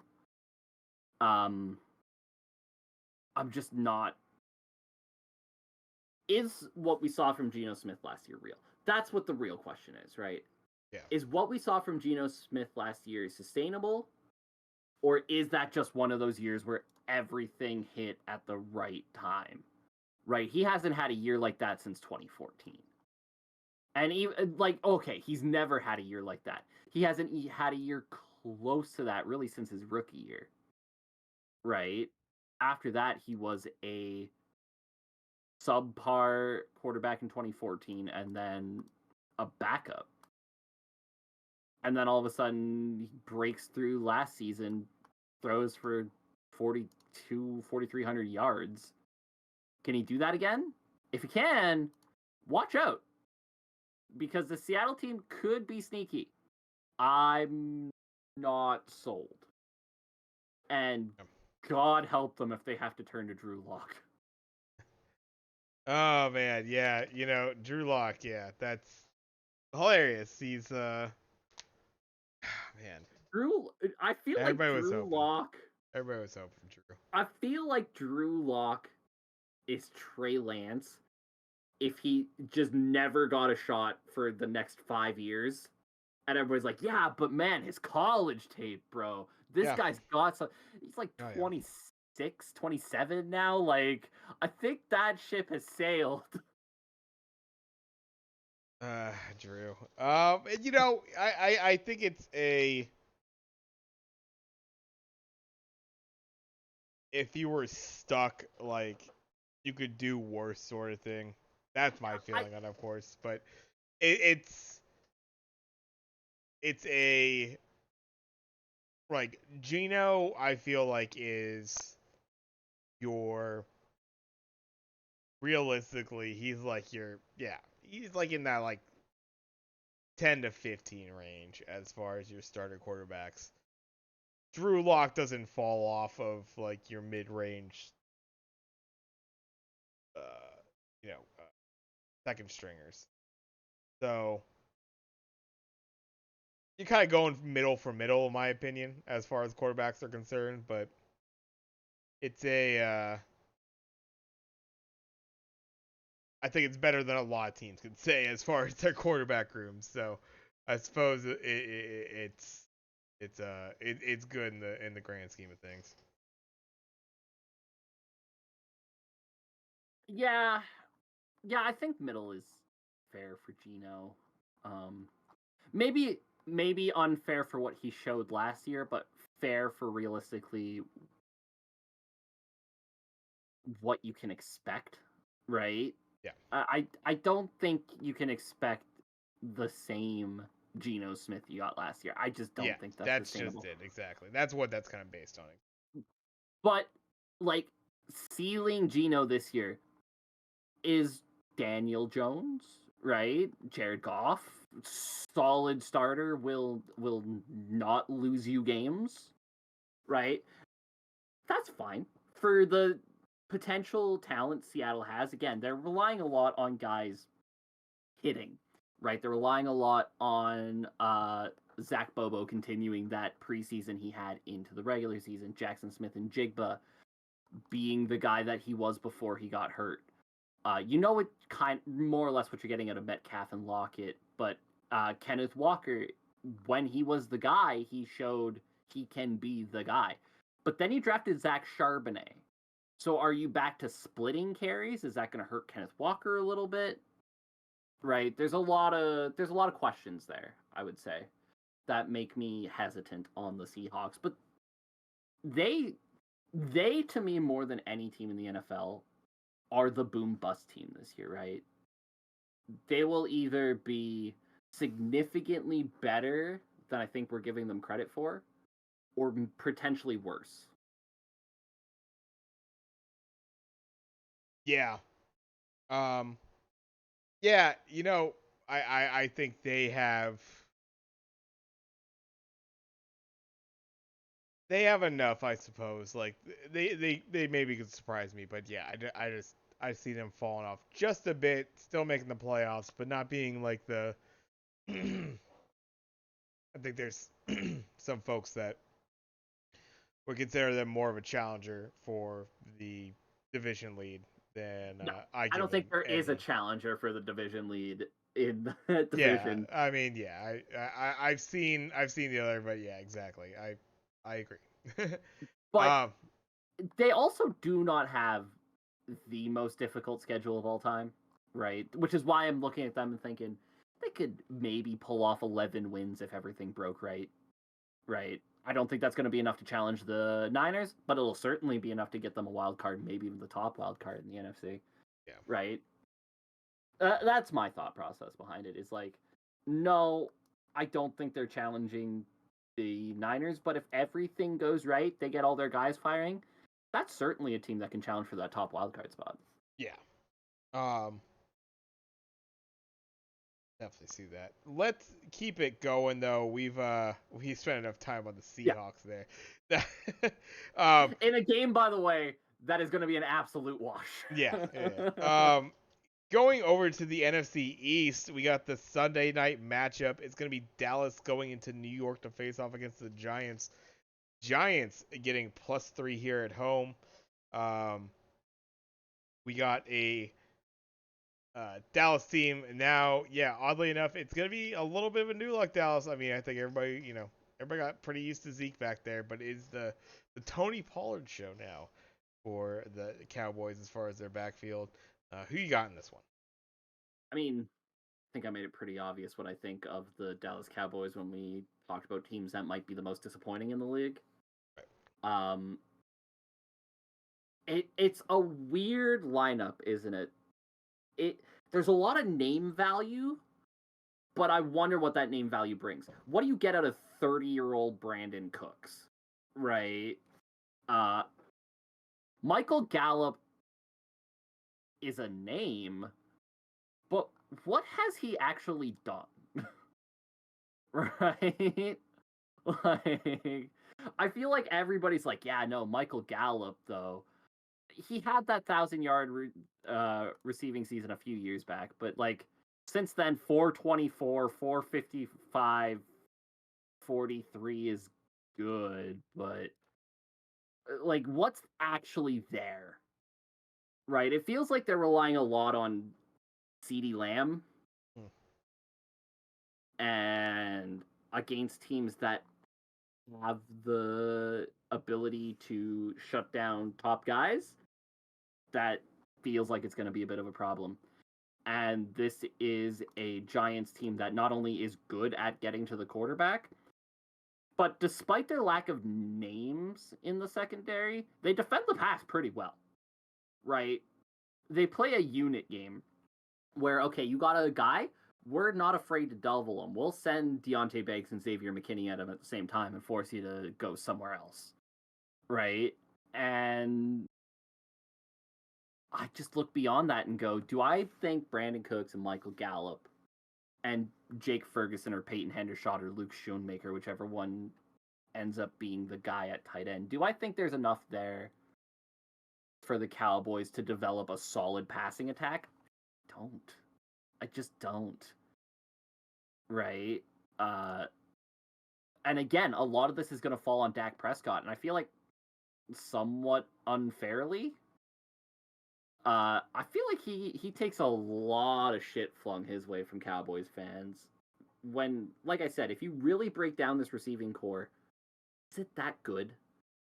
Like, is this a team that's guaranteed success? No.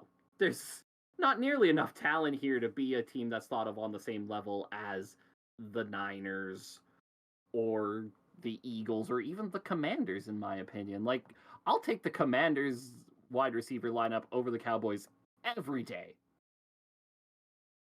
Might not have the name value, but it's certainly got the production to back it.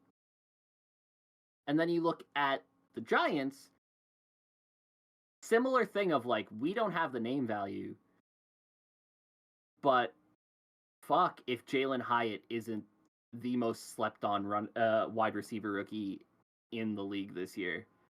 You got Paris Campbell in there. We've talked about Paris Campbell numerous times and how friggin' good Paris Campbell is. Slayton, Hodgson, Wandale Robinson is questionable, is doubtful, it looks like, for this game, but he's another one. They don't have the names, but all those guys bring value. And you have quads. That defense is great. I just think the Giants are better. Yeah, this one's a tough one. I could honestly, yeah, I'd be one of those guys to honestly, I could see it going either way. I think there's yet again with just like this lack of weapons that you have on the Giants side of things, as far as their offense is concerned. It worries me the idea of I do like Darren Waller, but I believe he's a little dinged up right now. Yeah. If he was healthy, I don't think it's hard to say one player, especially a tight end that's just coming in. I don't know the chemistry, that sort of thing. Like, to really lean that way. I'll stick with my pick. Like, I really it is a coin flip for me. I do have Dallas in this one. Um, just because I think it's close enough for either side. I just don't love the more or less it's the reliance on Daniel Jones to, make some clutch throws, I feel like, for these guys because they might not get as much separation. And then, are you going on quads again? Are you leaning on him? I just see Dallas with Dak, and I do love, we've gushed about before. He's finally going to have his opportunity. He's not going to have Zeke in his way, as far as you're talking about with Pollard. So going with that, CD obviously like he's shown like his abilities, and in previous years like Brandon Cooks has been like sneaky good wide receiver. So kind of leaning on those things. Yeah, I think Dallas takes this one in a pretty close one, but I think 3-point spread they cover that. I'll call it now. I'll throw it out there. Jalen Hyatt is going over 50 yards and having at least a touchdown in this one. I love Jalen Hyatt, and I know that he was. People will say he was a byproduct of a Tennessee offense that threw the ball like 50 times a game. But to do that and be good with it, your main receivers need to be guys who can catch the ball consistently. And Jalen Hyatt is very much a guy who can catch the ball consistently. He's not the biggest in the world. He's like 6 feet, maybe a buck 85. But he's good, man, and he can burn dudes. I don't know. I just look at the two teams and I'm like, you are asking the Cowboys to get absolute maximum out of what they got. Whereas I look at the Giants and I see a bunch of guys who, if you get a couple of them giving you their any given day stuff, you got a chance, right? Individually, they don't have a receiver who is even in the same stratosphere as CeeDee Lamb. And they might not have a receiver who's Brandon Cooks. But I look at that wide receiver room, even if Wandale Robinson's out, you got Hodgins, Slayton, Campbell, Shepard, Hyatt. Those are 5 dudes who can all produce for you.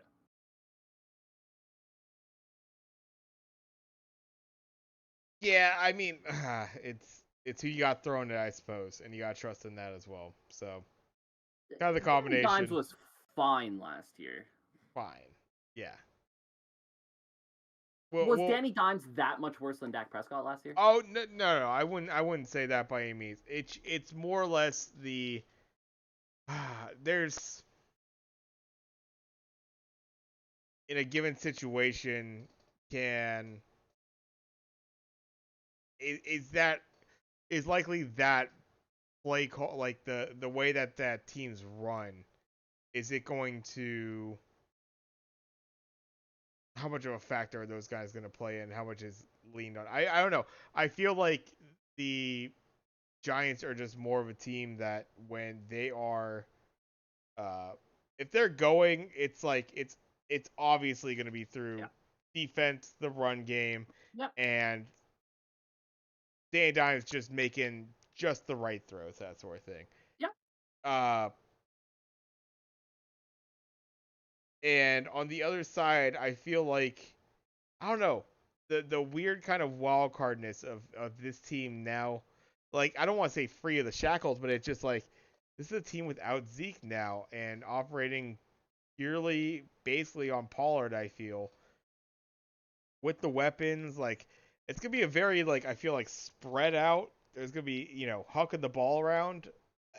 I'm interested in what this offense like uh how much this pushes down the field and how much pressure that puts on the Giants. Are they going to be able to play their game basically, or are they going to have to step on the gas a little bit more because the Dallas perhaps steps on the gas too much for them to take to be seen.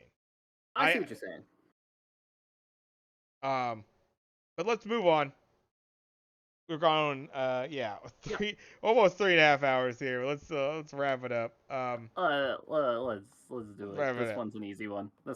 Buffalo going into New York to face off against the Jets. Back-to-back New York night games, by the way, which I'll just say on a side tangent real quick here. I don't love that. MetLife had shit fucking field anyways, and the fact that they're playing back-to-back games off it, I know it's fucking turf, right? But um, it's yeah, I'm not in love with it. Anyways, um, yeah, Jets getting plus 2.5 here at home. Buffalo coming in as the favorites. Who you got? This one's easy for me. I got the Bills. I get that the sexy pick right now is the Jets, and everybody's betting the Jets, and no, it's the Bills. Uh, Few things. I get that they brought in Aaron Rodgers. Right. Aaron Rodgers is 39 years old. You're not getting prime Aaron Rodgers. You're getting end of his career Aaron Rodgers, who's still a good quarterback, but he's not prime Aaron Rodgers. And also, you just brought in the fucking whole underperforming Green Bay Packers wide receiver core to be the underperforming New York Jets wide receiver core, like Alan Lazard, Randall Cobb. What? Do we just need to bring in all of the guys who never put it together? Right. Right? McCole Hardman. Like, we're just the island of misfit wide receivers and Garrett Wilson? Nah. Not buying. Not buying. So so I will throw out that's the only argument against it is I think you agree Garrett Wilson's a fucking stud. Oh, he absolute machine. So that's your saving grace, honestly. I think you took Devontae Adams away from Aaron Rodgers, and it was a sad sight because it wasn't the same.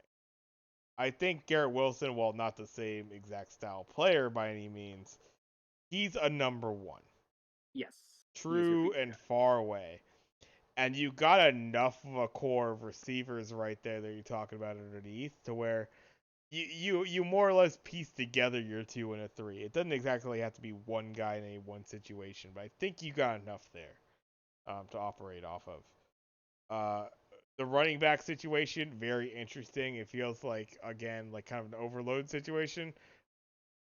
Cook is going to be good for you though early, and if you're worried about Brees Hall coming off of injury, I suppose that works out pretty well for you in that regard. And you still have Michael Carter and Abonaconda in there too, who can pick up carries as needed. But that was the crazy thing to me. Okay, so you drafted Israel Abonaconda, right? And it's like, okay, so there you go. You got Breece Hall, Michael Carter, and Israel Abonaconda. That's your running back room.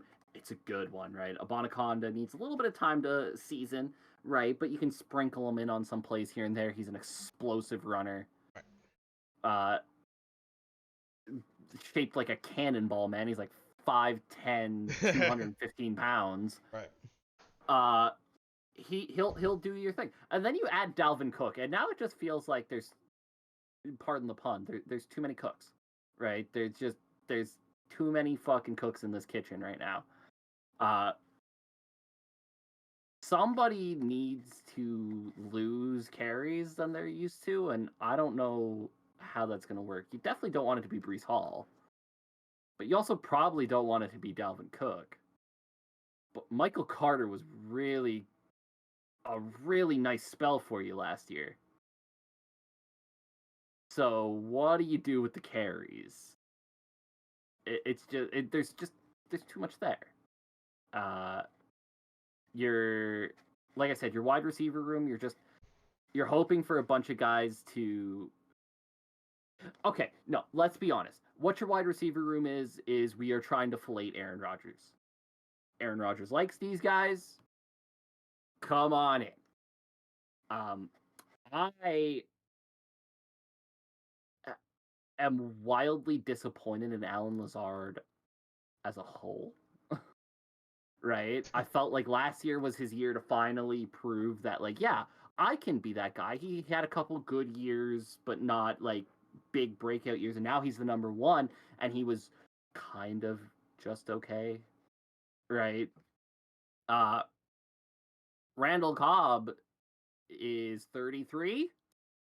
I don't think you're getting the Randall Cobb you think you're getting. And McCall Hardman, like I said, he was a guy who in Kansas City, a very pass-heavy offense, who, as we saw from their wide receiver room, doesn't necessarily have the greatest wide receiver room. He never could stand out. Yeah. Right? Yeah. I just don't like it. The Bills, I know exactly what I'm getting. You have top 3 quarterback in the league right now in Josh Allen. James Cook, Damian Harris, Latavius Murray. It's not a good running back room, but it'll do what they need it to do. It'll keep teams off of Josh Allen long enough. See, that's where they failed, though. That's been the MO for these Buffalo Bills. They don't know how to utilize a running game to essentially like take a bit of the burden off of Allen. They've seemingly thrown him to the wolves every time. Their running game is Josh Allen. I mean, I think you're kind of underselling the year James Cook had last year. He was pretty damn all right last year. Almost 600 yards for James Cook. That's exactly it. Pretty damn all right. I couldn't say it better than myself.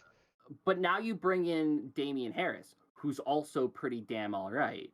Right? So if you get both of them at like 600 yards, which they both roughly did last year, that's 1,200 yards running. But they're not. There's no way. That's not how this Buffalo team's operated. It seems like they don't care to do that. Okay, so then let's say they both get 450. Right? There's 900 yards rushing plus Josh Allen's 400 or 500 yards rushing. You're all of a sudden a top half of the league rushing team. I think you're underselling the addition of Damian Harris to this team. Yeah, perhaps I am, but I just don't think. I don't think more backs at that level do enough to like. That's not going to really change how this team's operated, and how this team's operated has been overly relying on not just Josh Allen running the ball, obviously, but it's throwing the ball as well. I mean, just the non-willingness to have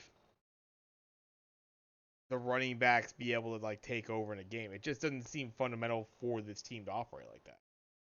Just doesn't, as far as their offense. It just hasn't been part of their makeup. So perhaps when, you're talking about a few backs that, yeah, maybe they can start leaning into that. I just haven't seen evidence of that, and I don't have any reason to really feel like they're going to go to that. Now, See, I just don't think they've had the talent at running back to do that. Like, you look at the running backs who we've always said, oh man, they should go to these guys. They can make a difference. And then they leave and go somewhere else, and it turns out those guys didn't do it there either, right? James Cook last year was the first one who really started to get some traction in that offense. Almost had 100 carries last year. Didn't really start to see the ball until the second half of last season, right? That's when they traded away the trade with Indy where they gave up Zach. That's how good he was. I'm blanking on his name. But once they did that, James Cook takes over. He sees almost 100 carries, has a decent year from there on. You add Damian Harris. Now you got a couple running backs who have proven they can be decent spellbacks at the worst, right? Now you start to build at least enough of a run game. The Bills aren't ever going to be a run-first team. They don't have to be. They can do this Chiefs style, right? You got Stephon Diggs, Gabe Davis, Deontay Hardy is so underrated, right? You got Trent Sherfield, Dawson Knox, Dalton Kincaid was one of the better draft picks of the draft. Buffalo getting Dalton Kincaid to be a true out and out, can go from 20 to 20 receiving tight end, right? And then you have Dawson Knox, who's the finisher inside of the red zone. And obviously you have Josh Allen. They have the pieces there to be that kind of an offense where if Cook and Harris can just do enough to keep you honest in the run game, that's all you need.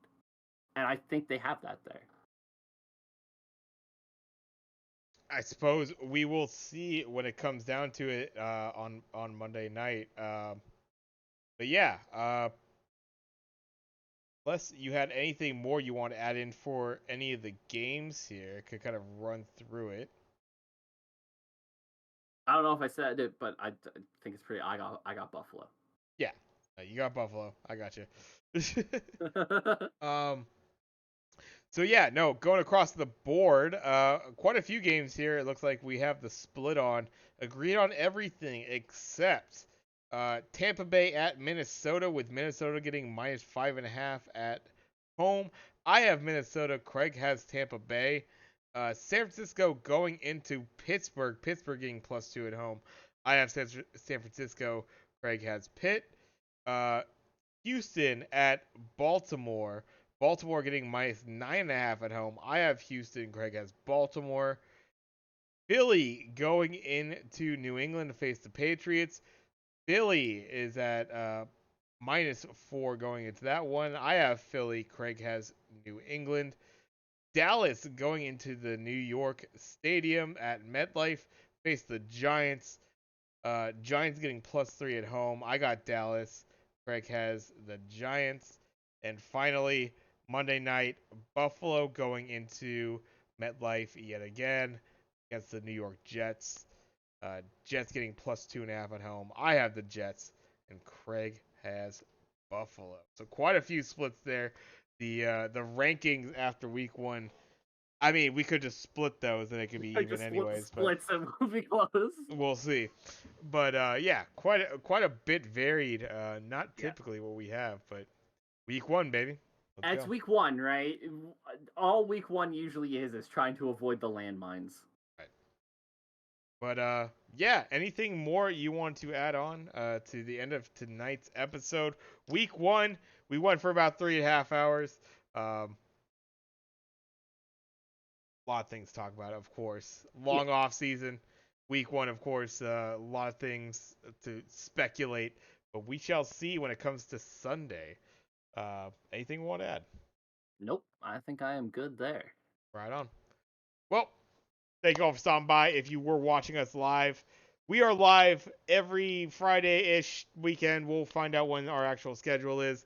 That will be on this channel right here if you're watching right now. That's twitch.tv/tapatioj. That's TAPATIOJ. Also, make sure if you want to catch us later, catch us on the VOD. That's going to be uploaded to our YouTube channel. That's at Sports Clichés on the YouTube. You could check us out there. Should have that up in the next day or so. But thanks y'all stopping by. Have a great rest of your Friday night, and we will see you next time. Cheers. Peace out, y'all.